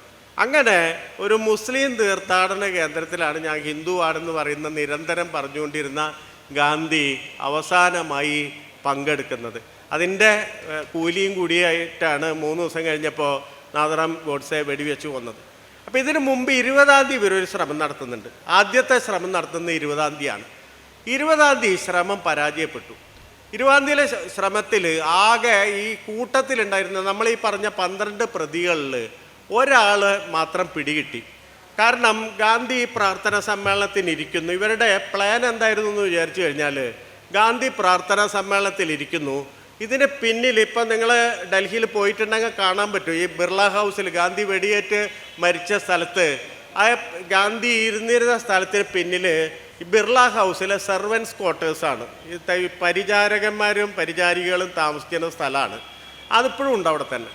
അതിൻ്റെ ഈ ക്വാർട്ടേഴ്സിൽ കയറിയിട്ട് ഈ ഗ്രില്ലിൽ കൂടി, അപ്പോൾ അതിനൊക്കെ ചെറിയ ചെറിയ കിളിവാതിലുകളുണ്ട്. ഈ കിളിവാതിൽ കൂടി ഗാന്ധിയുടെ പിന്നിലേക്ക് വെടിവെക്കുക എന്നുള്ളതായിരുന്നു ആദ്യത്തെ പ്ലാൻ ഗോഡ്സെയും കൂട്ടരും ചെയ്യുന്നത്. യഥാർത്ഥത്തിൽ ആപ്തയാണത്. ഈ ഗാന്ധിവധത്തിൽ 2 പേരെയാണ് തൂക്കിക്കൊന്നതെന്ന് നിങ്ങൾക്ക് അറിയാലോ, ഗോഡ്സെയും ആപ്തയാണ്. ആപ്തയാണ് ആ സമയത്തൊക്കെ ഇത് പ്ലാൻ ചെയ്യുന്നത്. ആപ്തയുടെ പ്ലാൻ അതായിരുന്നു, ഇങ്ങനെ ഇതിൻ്റെ ഉള്ളിൽ കയറി പറ്റുക, എന്നിട്ട് ഗാന്ധി ഇങ്ങനെ ഇരിക്കുന്നു, പിന്നിലേക്ക് ശിരസിൻ്റെ പിന്നിലേക്ക് വെടിവെക്കുക, എല്ലാവരും രക്ഷപ്പെടുക എന്നുള്ളതായിരുന്നു പ്ലാൻ. അപ്പോൾ ഈ വെടിവെക്കാനുള്ള സന്ദർഭം ഉണ്ടാക്കുന്നതിന് വേണ്ടി ഒരു ഗൺ കോട്ടൺ സ്ലാബ് പൊട്ടിച്ചിട്ട്, ഈ പ്രാർത്ഥന സമ്മേളനമാണ്, ആളുകളുണ്ട്, അപ്പോൾ ഒരു ഗൺ കോട്ടൺ സ്ലാബ് പൊട്ടിച്ചു കഴിഞ്ഞാൽ ഈ ആളുകളുടെ ശ്രദ്ധ അങ്ങോട്ട് പോകും, ആ സമയത്ത് വെടിവെക്കുക എന്നുള്ളതായിരുന്നു പ്ലാൻ. പക്ഷേ ഈ ഗൺ കോട്ടൺ സ്ലാബ് കത്തിച്ചു. മദൻലാൽ പഹ്വ എന്ന് പറയുന്ന ഒരു അഭയാർത്ഥിയാണ്. ഈ പാകിസ്ഥാനിൽ നിന്ന് ഞാൻ നേരത്തെ പറഞ്ഞ പോലെ ഓടി വരേണ്ടി വന്ന ഒരാളെ കൊണ്ടാണ് ഇത് ചെയ്യിക്കുന്നത്. അവിടുന്ന് എല്ലാ വിട്ടെറിഞ്ഞ് ഓടിപ്പോകുന്ന ഒരാളാണ് മദൻലാൽ പഹ്വ. പഹ്വയുടെ ബന്ധുക്കൾക്കൊക്കെ ഒരുപാട് പ്രശ്നങ്ങൾ ഈ അതിർത്തി ക്രോസ് ചെയ്യുന്നതിനിടയിൽ ഇങ്ങനെ ഇന്ത്യയിലേക്ക് വരുന്ന, പാക്പത്താൻ എന്ന് പറയുന്ന സ്ഥലത്തായിരുന്നു അയാൾ ജനിച്ചത്, അവിടെ നിന്ന് ഇന്ത്യയിലേക്ക് മൈഗ്രേറ്റ് ചെയ്യാണ് ഈ പാർട്ടീഷൻ നടക്കുമ്പോൾ. അപ്പോൾ ഇങ്ങോട്ട് വരുന്നതിനിടയ്ക്ക് ഒരുപാട് ദുരന്തങ്ങൾ അയാളുടെ കുടുംബത്തിന് നേരിടേണ്ടി വന്നു. അപ്പോൾ അയാളിങ്ങനെ ഒരു കുന്തമുനയായിട്ട് നിൽക്കുന്ന ആളെയാണ് ശരിക്കും പറഞ്ഞാൽ സവർക്കറിൻ്റെ കയ്യിൽ കിട്ടുന്ന ഒരാൾ. സവർക്കറാണ് ഈ ഗൂഢാലോചന മുഴുവൻ ഉണ്ടാക്കിയ ഒരാൾ എന്നുള്ളത് നമുക്ക് നോക്കിക്കഴിഞ്ഞാൽ പിടികിട്ടും. നമുക്കിത് പറയാൻ 100% പറയാൻ പറ്റാത്തൊരു കാര്യം എന്ന് പറഞ്ഞാൽ സവർക്കർ കോടതി വെറുതെ വിട്ടു. സവർക്കറെ കോടതി വെറുതെ വിട്ടു എന്നുള്ളത് സത്യമാണ്. ആദ്യത്തെ കോടതി തന്നെ വെറുതെ വിട്ടു, ഈ സ്പെഷ്യൽ കോർട്ട് തന്നെ വെറുതെ വിട്ടിട്ടുണ്ട്. സ്പെഷ്യൽ കോർട്ട് വിട്ടതിൻ്റെ ഒരു കാര്യം, ഈ ഗൂഢാലോചനയുടെ ചുരുളഴിയുന്നത് ഞാൻ നേരത്തെ പറഞ്ഞ പോലെ നിരവധി ആകസ്മിക സംഭവങ്ങളിലൂടെയാണ്. അതിൽ പ്രധാനപ്പെട്ട ഒരു ആകസ്മികത എന്ന് പറയുന്നത്, പൂർണ്ണമായ ആകസ്മികത എന്ന് പറയാൻ പറ്റില്ല, ഈ പ്രതികളിൽ ഒരാൾ, ദിഗംബർ ബഡ്ഗെ എന്ന് പറയുന്ന ഒരാൾ മാപ്പുസാക്ഷിയാവുന്നുണ്ട്. അയാൾ അപ്രൂവർ ആവുന്നുണ്ട്, പോലീസ് അപ്രൂവർ ആവുന്നുണ്ട്. അയാളാണ് ഈ കേസിൻ്റെ മുഴുവൻ കാര്യങ്ങളും വെളിപ്പെടുത്തുന്നത്, പോലീസിനോട് വെളിപ്പെടുത്തുന്നത്. ഇന്നും അതെ അന്നും അതെ. അന്ന് ബ്രിട്ടീഷ് IPC തന്നെയാണ് തുടരുന്നത്, ബ്രിട്ടീഷ് പീനൽ കോഡ് തന്നെയാണ് തുടരുന്നത്. അത് പ്രകാരം ഒരാൾ ഒരു കേസിൽ ഒരു മാപ്പ് സാക്ഷി ഇങ്ങനെയാണ് നടന്നതെന്ന് പറഞ്ഞാൽ അതിൻ്റെ അടിസ്ഥാനത്തിൽ മാത്രം ഒരാളെ അറസ്റ്റ് ചെയ്യാൻ പറ്റില്ല. മറിച്ച് അതിന് ഉപോത്ബലകമായ തെളിവുകൾ, കൊറോബറേറ്റീവ് എവിഡൻസസ് തരണം. ആര് തരണം? പ്രോസിക്യൂഷൻ തരണം. അത് ഹാജരാക്കാൻ പ്രോസിക്യൂഷന് സാധിച്ചില്ല എന്ന് പറഞ്ഞാണ് യഥാർത്ഥത്തിൽ ഈ സവർക്കറെ വിടുന്നത്. സവർക്കർക്കെതിരെ തെളിവുകൾ ഒരുപാട് നൽകിയിരുന്നു, സവർക്കർക്കെതിരെ മാപ്പുസാക്ഷി ഒരുപാട് കാര്യങ്ങൾ പറഞ്ഞിരുന്നു, ഗൂഢാലോചനയുടെ കേന്ദ്രം സവർക്കറാണെന്ന് വെളിപ്പെടുത്തിയിരുന്നു. ഇതൊക്കെ പറഞ്ഞിട്ടും ഇതിന് ഉപോത്ബലകമായ തെളിവുകൾ പോലീസിന് ഹാജരാക്കാൻ പറ്റിയില്ല. അതുകൊണ്ട് ഇയാൾ വിടുന്നു. വിധിയിൽ പ്രത്യേകം പറയുന്നുണ്ട്, ആ വിധിന്യായത്തിൽ പ്രത്യേകം പറയുന്നുണ്ട്, മാപ്പുസാക്ഷിയെ അവിശ്വസിക്കേണ്ട കാര്യമില്ല, മാപ്പുസാക്ഷി ബാക്കിയെല്ലാം ശരിയാണ്, അതുകൊണ്ട് മാപ്പുസാക്ഷിയെ അവിശ്വസിക്കേണ്ട കാര്യമില്ല. മാപ്പുസാക്ഷി പ്രേരണയ്ക്ക് വിധേയനായിട്ടൊന്നുമല്ല, അല്ലെങ്കിൽ പോലീസ് ഭീഷണിപ്പെടുത്തിയിട്ടൊന്നുമല്ല പോലീസിൻ്റെ പക്ഷം ചേർന്നത്. മറിച്ച് ഈ സവർക്കറുടെ കേസിൽ പ്രോസിക്യൂഷനാണ് പരാജയപ്പെട്ടത്. മാപ്പുസാക്ഷിയല്ല വിശ്വസിക്കേണ്ടത്, മാപ്പുസാക്ഷി നൽകിയ ആ മൊഴിക്കനുസരിച്ചുള്ള കൊറോബറേറ്റീവ് എവിഡൻസസ് എന്ന് പറഞ്ഞാൽ ഇടയ്ക്കിടയ്ക്ക് ഗോഡ്സെ പോയി കാണുന്നത് പറയുന്നുണ്ട്. ആപ്തയും ഗോഡ്സെയും വിഷ്ണു കർക്കരെ, മൂന്നാമത്തെ പ്രതിയായിരുന്ന വിഷ്ണു കർക്കരെയും കൂടി സന്ദർശിക്കുന്ന പറയുന്നു. അങ്ങനെ നിരവധി കാര്യങ്ങൾ ഇയാൾ ബഡ്ഗെ പറയുന്നുണ്ട്. പക്ഷെ ഇതൊന്നും തെളിയിക്കാൻ പറ്റിയില്ല, തെളിയിക്കാൻ കോടതിയിൽ ഹാജരാക്കാൻ പറ്റില്ല. അങ്ങനെയാണ് വെറുതെ വിടുന്നത്. വെറുതെ വിട്ടു. പക്ഷേ അതും വലിയ രസമാണ്. ചരിത്രത്തിൻ്റെ ചില ഗതിവിഗതികൾ മനസ്സിലാക്കുമ്പോൾ നിങ്ങളൊന്ന് ആലോചിച്ച് നോക്കണം. രണ്ടാളെ തൂക്കിക്കൊന്നു, ആപ്തയെയും ഗോഡ്സെയും തൂക്കിക്കൊന്നു. ബാക്കി പ്രധാനപ്പെട്ട ആളുകളൊക്കെ ജീവപര്യന്തം തടവ് കിട്ടി. കുറച്ച് ആൾക്കാരെ വെറുതെ വിട്ടിട്ടുണ്ട്, സവർക്കർ ഉൾപ്പെടെയുള്ള കുറച്ച് ആൾക്കാരെ വെറുതെ വിട്ടിട്ടുണ്ട്. തോക്ക് തന്ന ഡോക്ടർ പർച്ചൂരെ വെറുതെ വിട്ടിട്ടുണ്ട്. അത് അന്ന് പർച്ചൂരെ ഗ്വാളിയർ നാട്ടുരാജ്യത്തിലാണ്, ബ്രിട്ടീഷ് പ്രൊവിൻസിലാണ് കേസ് നടക്കുന്നത്. അങ്ങനെ നാട്ടുരാജ്യത്തിലൊരു പൗരനെ ബ്രിട്ടീഷുകാർക്ക്, അന്ന് പ്രൊവിൻസൊന്നും തരംതിരിച്ചിട്ടില്ല, നമ്മുടെ ഈ സംസ്ഥാനമൊന്നും രൂപീകരിച്ചിട്ടില്ല. അപ്പം നാട്ടുരാജ്യത്തിനൊരു നിയമമാണ്, ബ്രിട്ടീഷ് പ്രൊവിൻസിനൊരു നിയമമാണ്. അങ്ങനെയുള്ള സാങ്കേതിക കാര്യം പറഞ്ഞിട്ടാണ് ഈ ബെറട്ടൺ 9mm തോക്ക് കൊടുത്ത ഡോക്ടർ പർച്ചൂരിയെ വെറുതെ വിടുന്നത്. ബാക്കി പ്രധാനപ്പെട്ട 2 പ്രതികളെ തൂക്കിക്കൊന്നു, ബാക്കിയുള്ളവർ ജീവപര്യന്തം കിട്ടി. ഈ ജീവപര്യന്തം കിട്ടിയ മനുഷ്യർ, ഒരാൾ നാഥറാം ഗോഡ്സെയുടെ അനിയനാണ്, ഗോപാൽ ഗോഡ്സെ. മറ്റൊരാൾ വിഷ്ണു കർക്കരെ എന്ന് പറയുന്ന അന്ന് സ്പോട്ടിലുണ്ടായിരുന്ന ആളാണ്. ഈ വെടിവെക്കുമ്പോൾ, ഗോഡ്സെ വെടിവെക്കുമ്പോൾ സ്പോട്ടിൽ 2 ആളാണ് ഉണ്ടായത്. ആപ്തയും വിഷ്ണു കർക്കരെയാണ് വിറ്റ്നസ് ചെയ്യാൻ ഉണ്ടായിരുന്നത്. അവിടെ ഉണ്ടായിരുന്ന ആളാണ്. അയാൾക്ക് ജീവപര്യന്തം കിട്ടി. പിന്നെ ഞാൻ നേരത്തെ പറഞ്ഞ ഈ ഗൺകോട്ടൺ സ്ലാബ് കത്തിച്ച 20-ാം തീയതി ഗൺകോട്ടൺ സ്ലാബ് കത്തിച്ച മദൻലാൽ പഹ്വയ്ക്കും കിട്ടി ജീവപര്യന്തം. ഇവരെ 14 കൊല്ലം കഴിഞ്ഞ് 1964 ആയപ്പോൾ ഇവരെ ജീവപര്യന്തം തുറന്നു വിടുകയാണ്. അവിടുന്ന് ശിക്ഷാ കാലാവധി കഴിഞ്ഞ് തുറന്നു വിടുകയാണ്. അന്ന് പൂനെയിൽ ഈ RSSകാരും അതുപോലെ തന്നെ ഹിന്ദു മഹാസഭക്കാരൊക്കെ ചേർന്നിട്ട് ഇവർക്കൊരു സ്വീകരണം കൊടുക്കുന്നുണ്ട്. ഗാന്ധിവാദത്തിലെ പ്രതികൾക്ക് പുറത്ത് വിട്ടപ്പോൾ വലിയ സ്വീകരണമാണ്. ഈ സ്വീകരണം നടത്തുന്നത് ദേശഭക്ത് നാഥറാം ഗോഡ്സെയുടെ പേരിലാണ് ഈ സ്വീകരണം നടത്തുന്നത്. ദേശഭക്ത് നാഥറാം ഗോഡ്സെ അനുസ്മരണ കമ്മിറ്റിയാണ് ഈ സ്വീകരണം കൊടുക്കുന്നത്. ഈ സ്വീകരണത്തിന് ഇവർ വന്നിരിക്കുമ്പോൾ അന്ന് തിലകിൻ്റെ കൊച്ചുമോനായിരുന്ന അല്ലെങ്കിൽ ഹിന്ദു മഹാസഭയുടെ വലിയ പ്രവർത്തകനായിരുന്ന, അന്ന് അതിൻ്റെ ഒരു പ്രസിദ്ധീകരണമായിരുന്ന തരുൺ ഭാരത് എന്നൊക്കെ പറയുന്ന പ്രസിദ്ധീകരണത്തിൻ്റെ പത്രാധിപരായിരുന്ന GV കേത്കർ എന്ന് പറയുന്ന ഒരാൾ ഇവർക്ക് സ്വീകരണത്തിൽ ഒരു പ്രസംഗം നടത്തുകയാണ്. ഈ പ്രസംഗത്തിൽ ഇയാൾ പറഞ്ഞു, ഗോഡ്സെ ഗാന്ധിയെ കൊല്ലുന്നതിന് ഏതാനും മാസങ്ങൾക്ക് മുമ്പ് ആ കാര്യം എന്നോട് വെളിപ്പെടുത്തിയിരുന്നു എന്ന് പറയാണ്. ആ കാര്യം എന്നോട് പറഞ്ഞിരുന്നു എന്ന് പറയാണ്.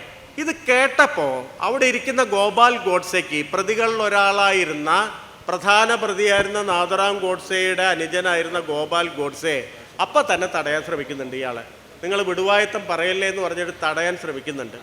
പക്ഷെ ഇയാൾ പറഞ്ഞു, ഇതൊക്കെ കേസൊക്കെ കഴിഞ്ഞു, ശിക്ഷയൊക്കെ കഴിഞ്ഞു, ഇനി കേസ് ക്ലോസ് ചെയ്തു, ഇനി എനിക്ക് പറയാം എന്ന് പറഞ്ഞിട്ട് ഇയാൾ വീണ്ടും അത് ആവർത്തിക്കും.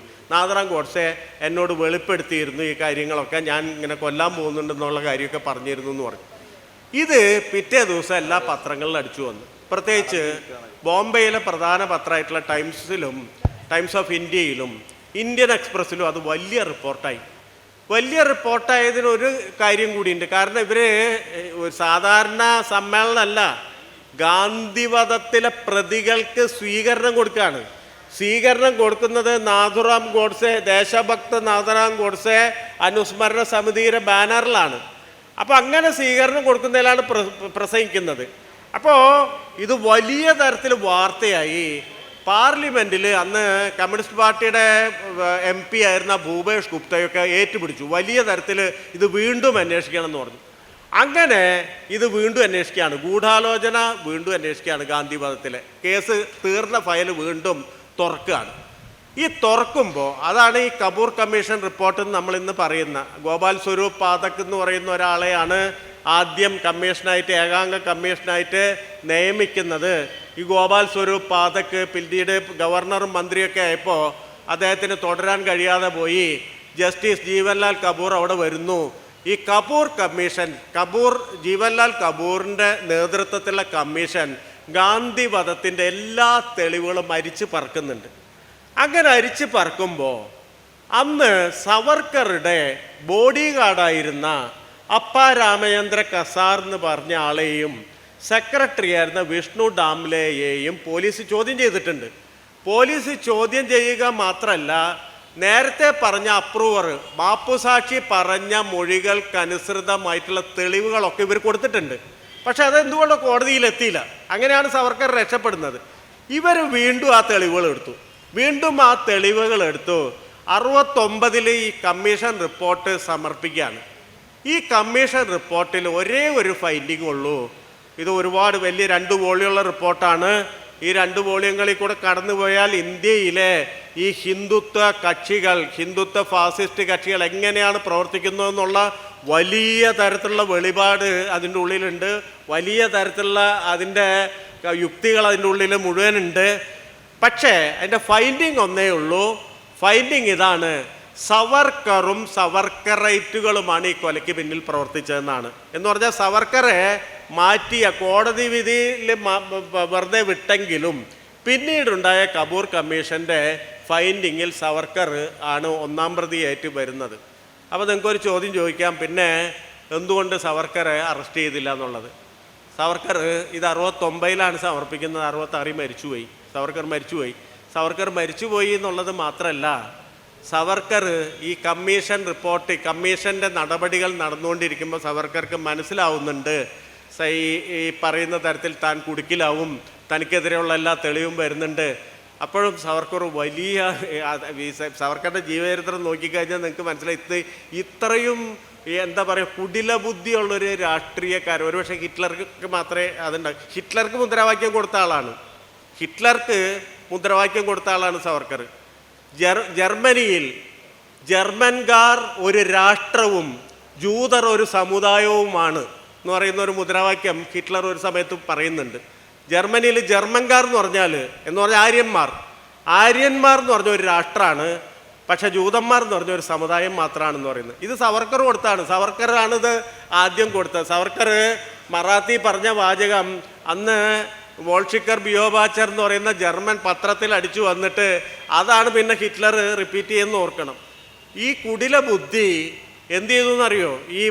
ഈ തെളിവുകൾ കപൂർ കമ്മീഷന് കിട്ടിയെന്ന് അറിഞ്ഞപ്പോൾ ഒരു ലേഖനം എഴുതി, ആത്മാർപ്പൺ എന്ന് പറയുന്ന ലേഖനം. അന്ന് സവർക്കർക്ക് 80 വയസ്സൊക്കെ കഴിഞ്ഞു, മാത്രമല്ല ആരോഗ്യമൊക്കെ ക്ഷയിച്ചു വരികയാണ്. ആത്മാർപ്പൺ എന്ന് പറഞ്ഞ ലേഖനം എഴുതി.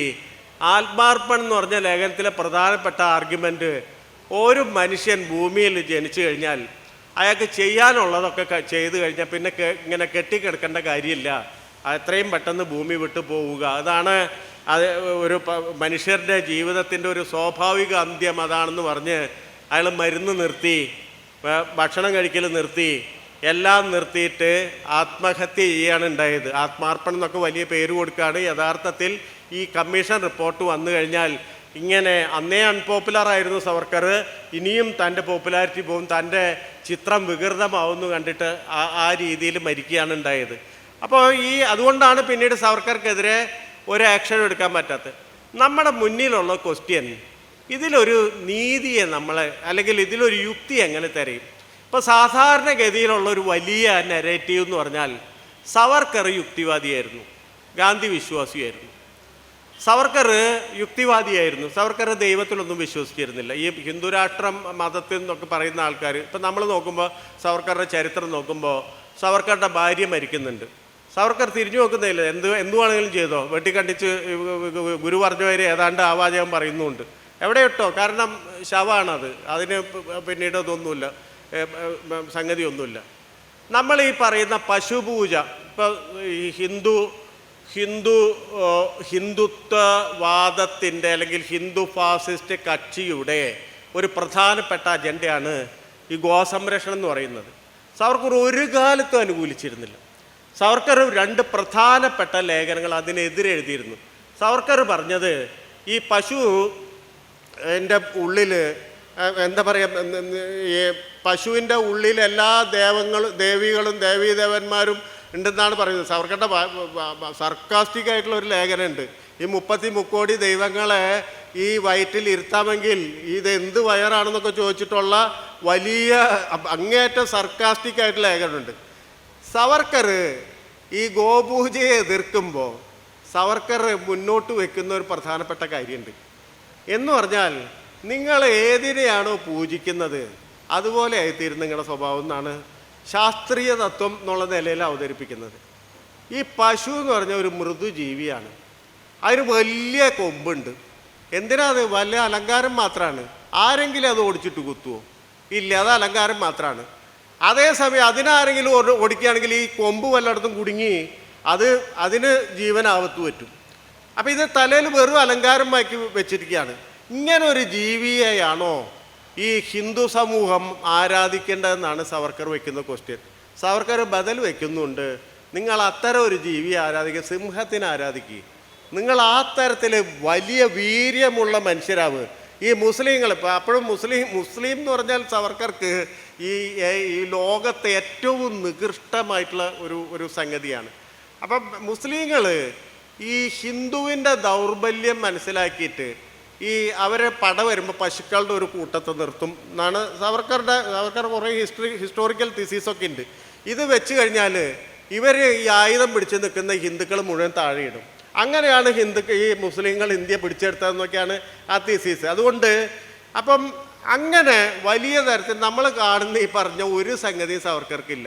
സവർക്കർ ഒരിടത്തും എൻ്റെ മാത്രമല്ല രത്നഗിരിയിൽ 10 കൊല്ലം സവർക്കർക്ക് എടുക്കുന്നുണ്ട്, 10 കൊല്ലം ജില്ലാ തടവിക്ക് എടുക്കുന്നുണ്ട് ഈ ആൻഡമാനിൽ നിന്നൊക്കെ വന്നിട്ട്. ഈ 10 കൊല്ലം സവർക്കർ അവിടെ പന്തിഭോജനം നടത്തുന്നുണ്ട്. മഹറുകളെയും ചമറുകളെയും ഒക്കെ വിളിച്ചിരുത്തിയിട്ട് പന്തിഭോജനം നടത്തുന്നത്. അന്ന് യാഥാസ്ഥിതിക ബ്രാഹ്മണരായിട്ട് കലഹിക്കുന്നുണ്ട്. അവിടുത്തെ ഒരു വലിയ ക്ഷേത്രം, പതീത് പാവൻ ക്ഷേത്രം ദളിതർക്ക് തുറന്നു കൊടുക്കുന്നുണ്ട്. എന്ന് പറഞ്ഞാൽ നമ്മുടെ മുന്നിൽ ഇപ്പം അവതരിപ്പിക്കപ്പെടുന്ന സവർക്കർ ഈ തരത്തിലുള്ള ആളാണ്.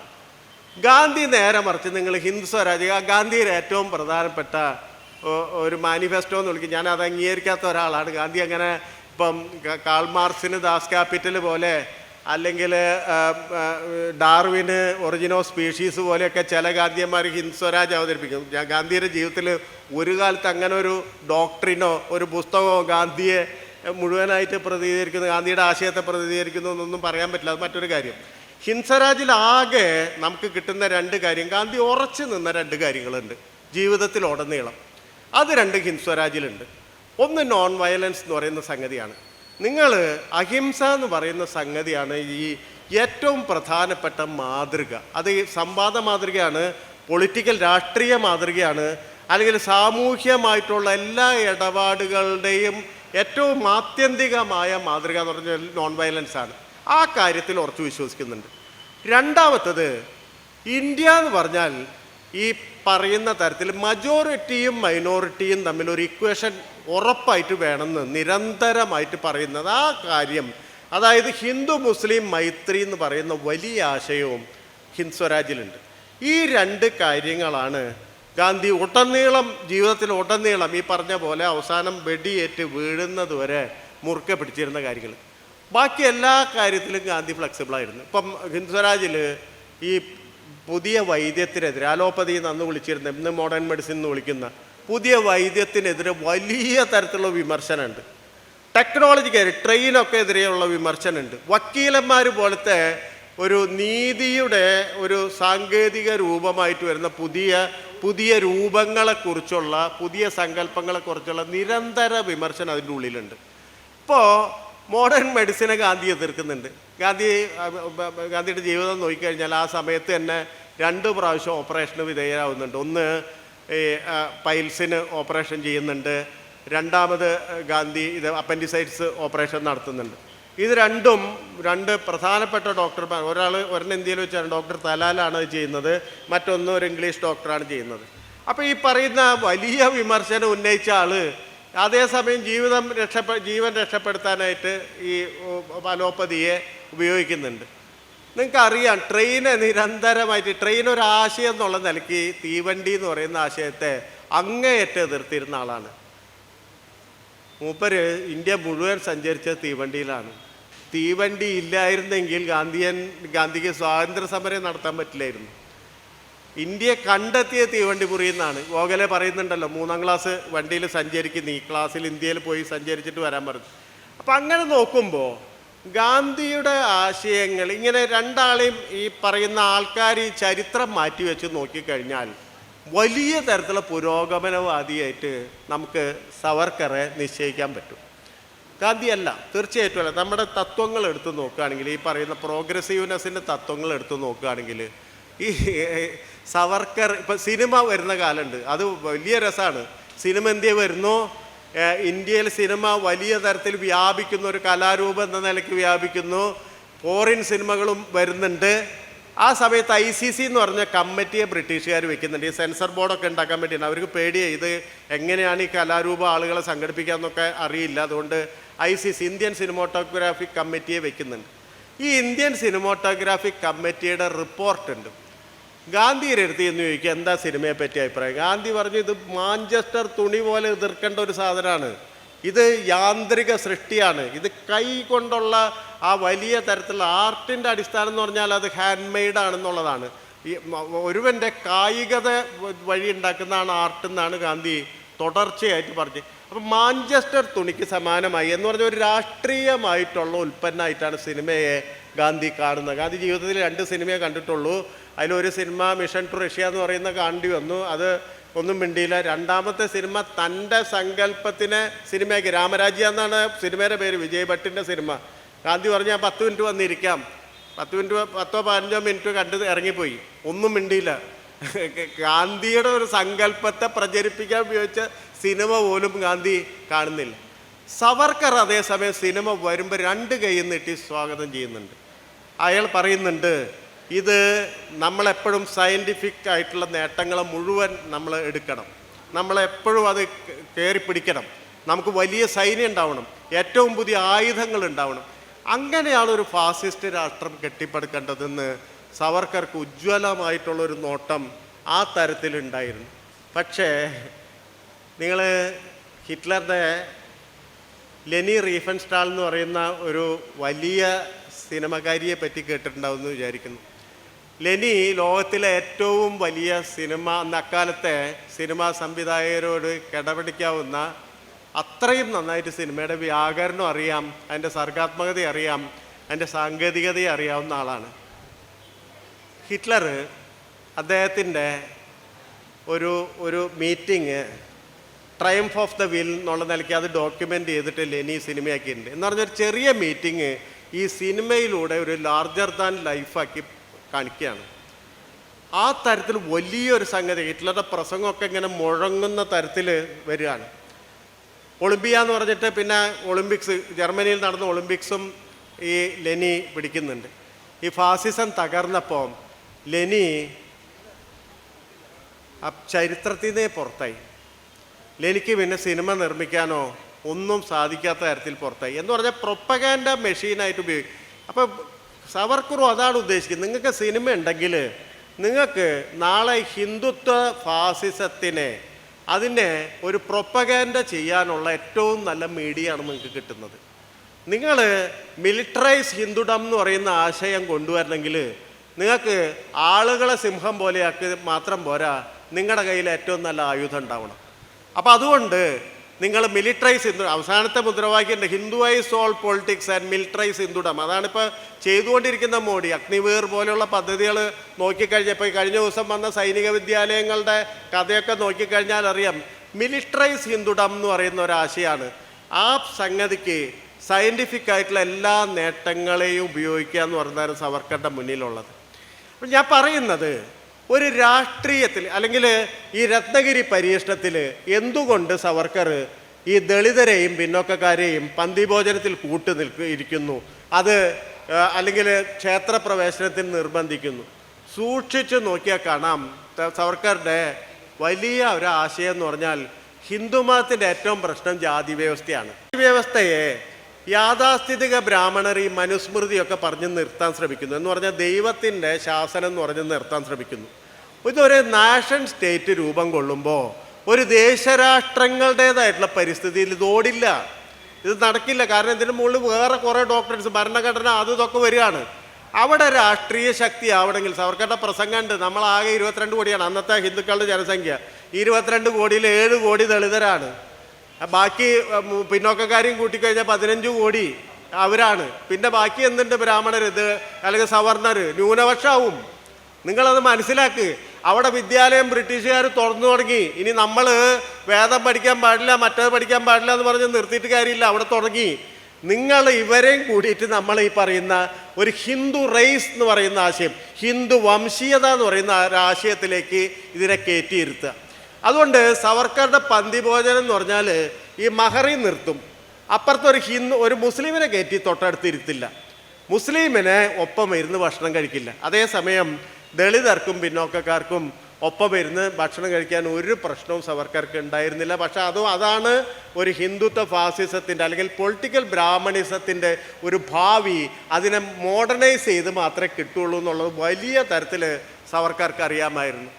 അപ്പോൾ അതുകൊണ്ട് നമ്മളിപ്പോൾ നോക്കി മോദി ഭരണകൂടത്തെ നോക്കുക, നിങ്ങൾ വളരെ ഒരു കേവല യുക്തിയിൽ നിരീക്ഷിക്കാം. കേവല യുക്തിയിൽ നോക്കുമ്പോൾ പ്രസിഡൻ്റായിട്ട് ആദിവാസി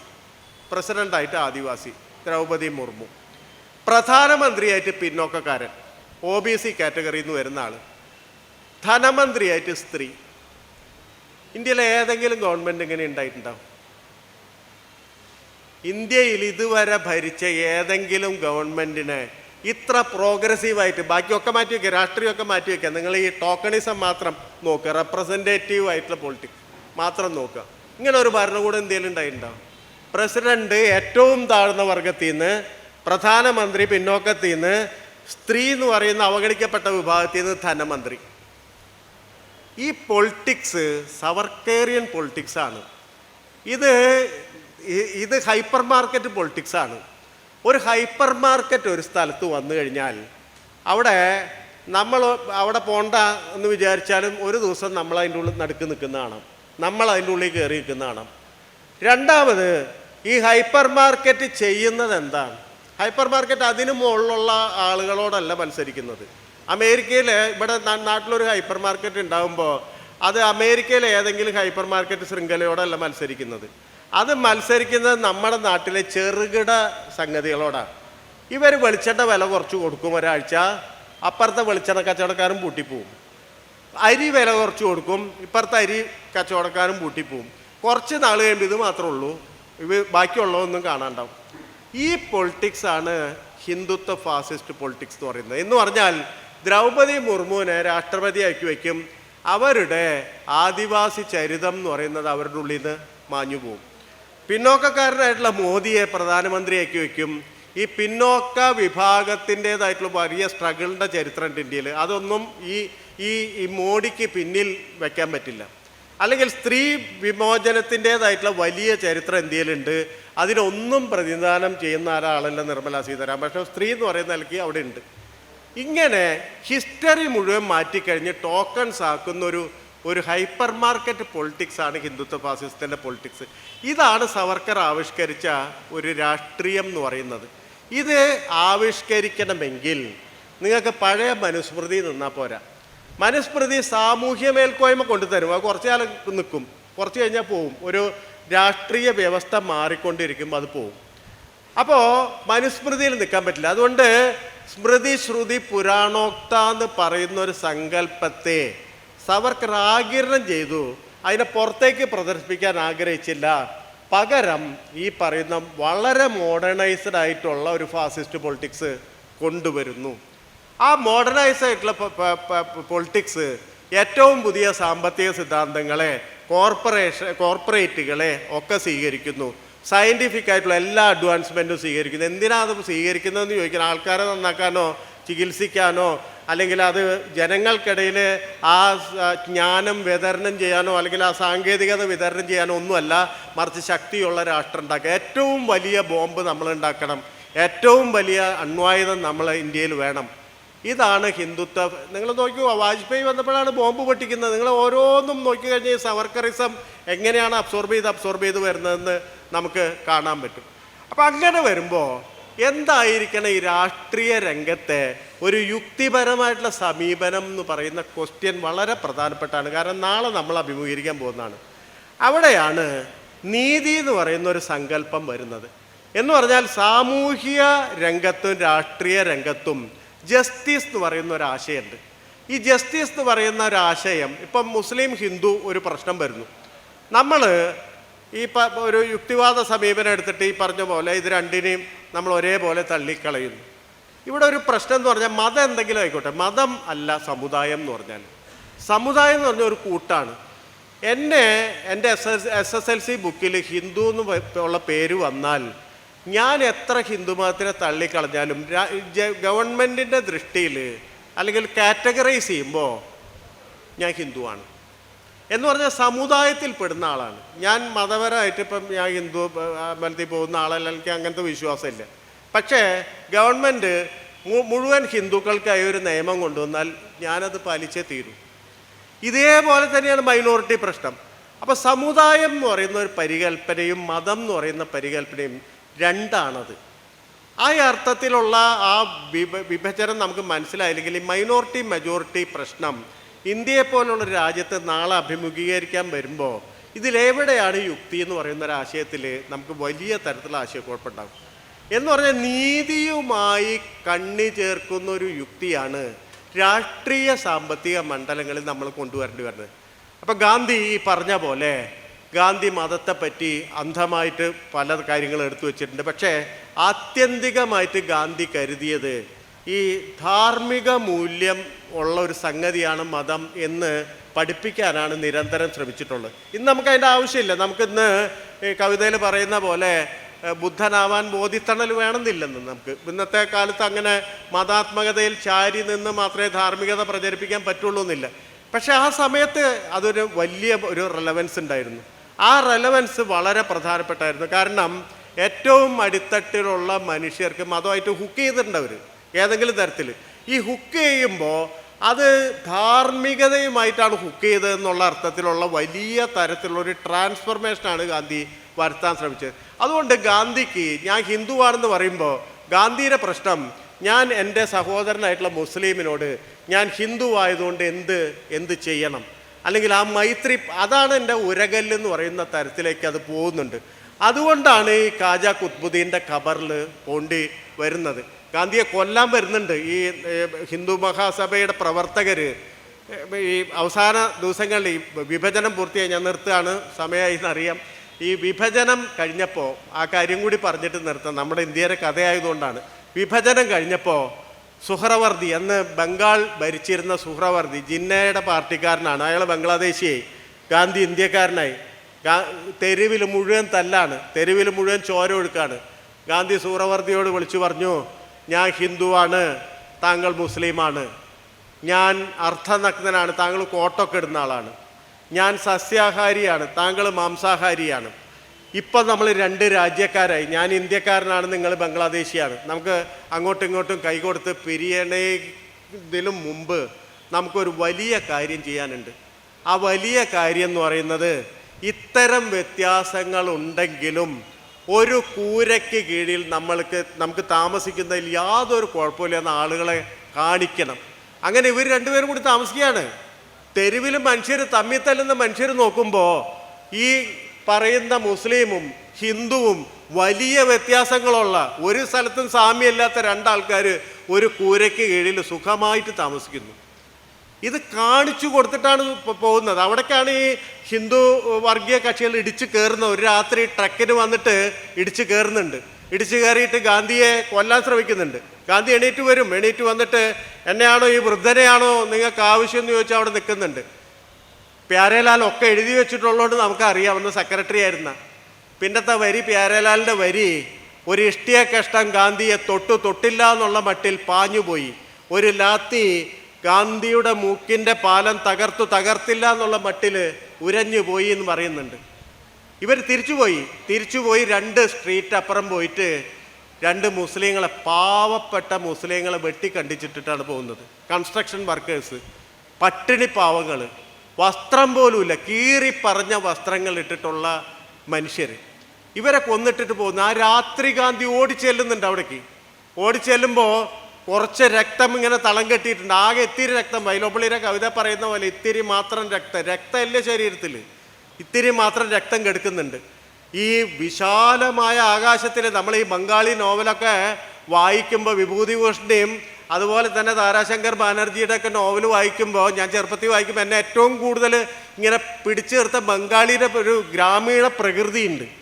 ഈ ആകാശമൊക്കെ, ഹേമന്ത രാത്രിയിലെ ആകാശമൊക്കെ നിറയെ നക്ഷത്രങ്ങൾ, നടുവിൽ മിന്നിത്തിളങ്ങുന്ന ചന്ദ്രൻ. ഈ ഹേമന്ത രാത്രിക്കടിയിൽ ഗാന്ധി ഇവരെ നോക്കി നിൽക്കുകയാണ്. ഗാന്ധിക്ക് ചുറ്റും ഇരുട്ടാണ്, ഇതൊന്നും കാണുന്നില്ല, ഈ സൗന്ദര്യം ഒന്നും കാണുന്നില്ല. കാരണം 4 തുറുകണ്ണുകൾ ഇങ്ങനെ ആകാശം നോക്കി ഈ പറയുന്ന നക്ഷത്രങ്ങളെ നോക്കിയിട്ട് ഇങ്ങനെ കിടക്കുകയാണ്. അപ്പോൾ ഒരാളുടെ കോന്തലയിൽ 25 പൈസ 4 അണ കെട്ടിയിട്ടുണ്ട്. ഗാന്ധി പറയുന്നുണ്ട്, അത് 4 അണയല്ല, അത് അയാളുടെ ബാങ്കാണ്. കാരണം അയാൾ ജീവിതത്തിലെ മുഴുവൻ സമ്പാദ്യം 4 അണ. അവിടെ വെച്ചിട്ടാണ് ഈ 72 മണിക്കൂർ നിരാഹാരം എന്ന് പറയുന്ന, ഇനി ഈ പറയുന്ന തരത്തിൽ ആളുകളെ യോജിപ്പിക്കാനുള്ള പറഞ്ഞിട്ട് കാര്യമല്ല, വലിയ തരത്തിൽ എൻ്റെ കയ്യിലുള്ള ഏറ്റവും വലിയ ആയുധത്തിലേക്ക് ഞാൻ പോകണം എന്ന് പറഞ്ഞ് നിരാഹാരത്തിലേക്ക് പോകുന്നത്. ഞാൻ പറയുന്ന ആ നീതി എന്ന് പറയുന്ന യുക്തിയുമായിട്ട് കൂട്ടിയിണക്കേണ്ട ഒന്നാണ്. ആ നീതിയുമായി കൂട്ടിയിണക്കിയില്ലെങ്കിൽ ഇനി ഈ പറയുന്ന തരത്തിൽ ഇനി വരാൻ പോകുന്ന കാലം ഇപ്പം നമുക്ക് പറയാൻ പറ്റില്ല. നമ്മുടെയൊക്കെ വലിയ ആഗ്രഹമുണ്ട്, വലിയൊരു ഐക്യമുന്നണി ചേർന്നിട്ട് ഇന്ത്യ തിരിച്ചു പിടിക്കണം എന്നുള്ള ആഗ്രഹമുണ്ട്. പക്ഷെ നമ്മുടെ ആഗ്രഹം എന്ന് പറഞ്ഞാൽ സാധാരണ മനുഷ്യരുടെ ആഗ്രഹമാണ്. നമ്മളെ നിയന്ത്രിക്കുന്ന ഈ രാഷ്ട്രീയ ശക്തികൾ അങ്ങനെ പെരുമാറണം ഇങ്ങനെ പെരുമാറണം, വലിയ ഐക്യമുന്നണി ഉണ്ടാക്കണം എന്നൊന്നും നമുക്ക് നിർബന്ധിക്കാൻ പറ്റില്ല. അതൊക്കെ അവരെ കയ്യിലുള്ള കാര്യങ്ങളാണ്. മനുഷ്യരുടെ ഐക്യമുന്നണി നമുക്ക് ഉണ്ടാക്കാം. മനുഷ്യരുടെ ഐക്യമുന്നണി നമുക്ക് ഉണ്ടാക്കണമെങ്കിൽ ഒരു പ്രധാനപ്പെട്ട കാര്യം, യുക്തി എന്ന് പറഞ്ഞാൽ സംവാദത്തിൻ്റേതായിട്ടുള്ള ഒരു വലിയ ഒരു പ്രാക്ടീസാണത്. ഇന്ത്യയിൽ ആർഗ്യുമെൻറ്റേറ്റീവ് ഇന്ത്യൻ എന്ന് ആ പറയുന്ന അമർത്യ സെൻ വിളിക്കുന്ന ആ വലിയൊരു പ്രാക്ടീസ് ഉണ്ട് യുക്തി. അത് തുറന്നിടണം, ആ വലിയ സംവാദത്തിലേക്ക് തുറന്നിടണം. മാത്രമല്ല, നീതി എന്ന് പറയുന്ന യുക്തിയുടെ ഒരു പ്രധാനപ്പെട്ട ആശയമായി, യുക്തിക്കുള്ളിൽ തന്നെ വസിക്കുന്ന ആശയമായിട്ട് അതിനെ കണ്ണി ചേർക്കണം. ആ പ്രവർത്തനം കൂടുതൽ മുന്നോട്ട് കൊണ്ടുപോകാൻ ഇത്തരം കൂടിക്കാഴ്ചകൾക്കും കൂടിച്ചേരലുകൾക്കും കഴിയട്ടെ എന്ന് മാത്രം പറഞ്ഞ് നിർത്തുന്നു. എന്നെ ഇതിനെ ക്ഷണിച്ച എല്ലാവർക്കും, പ്രത്യേകിച്ച് ബാബുരാജിന് പ്രത്യേകം നന്ദി പറയുന്നു. നന്ദി.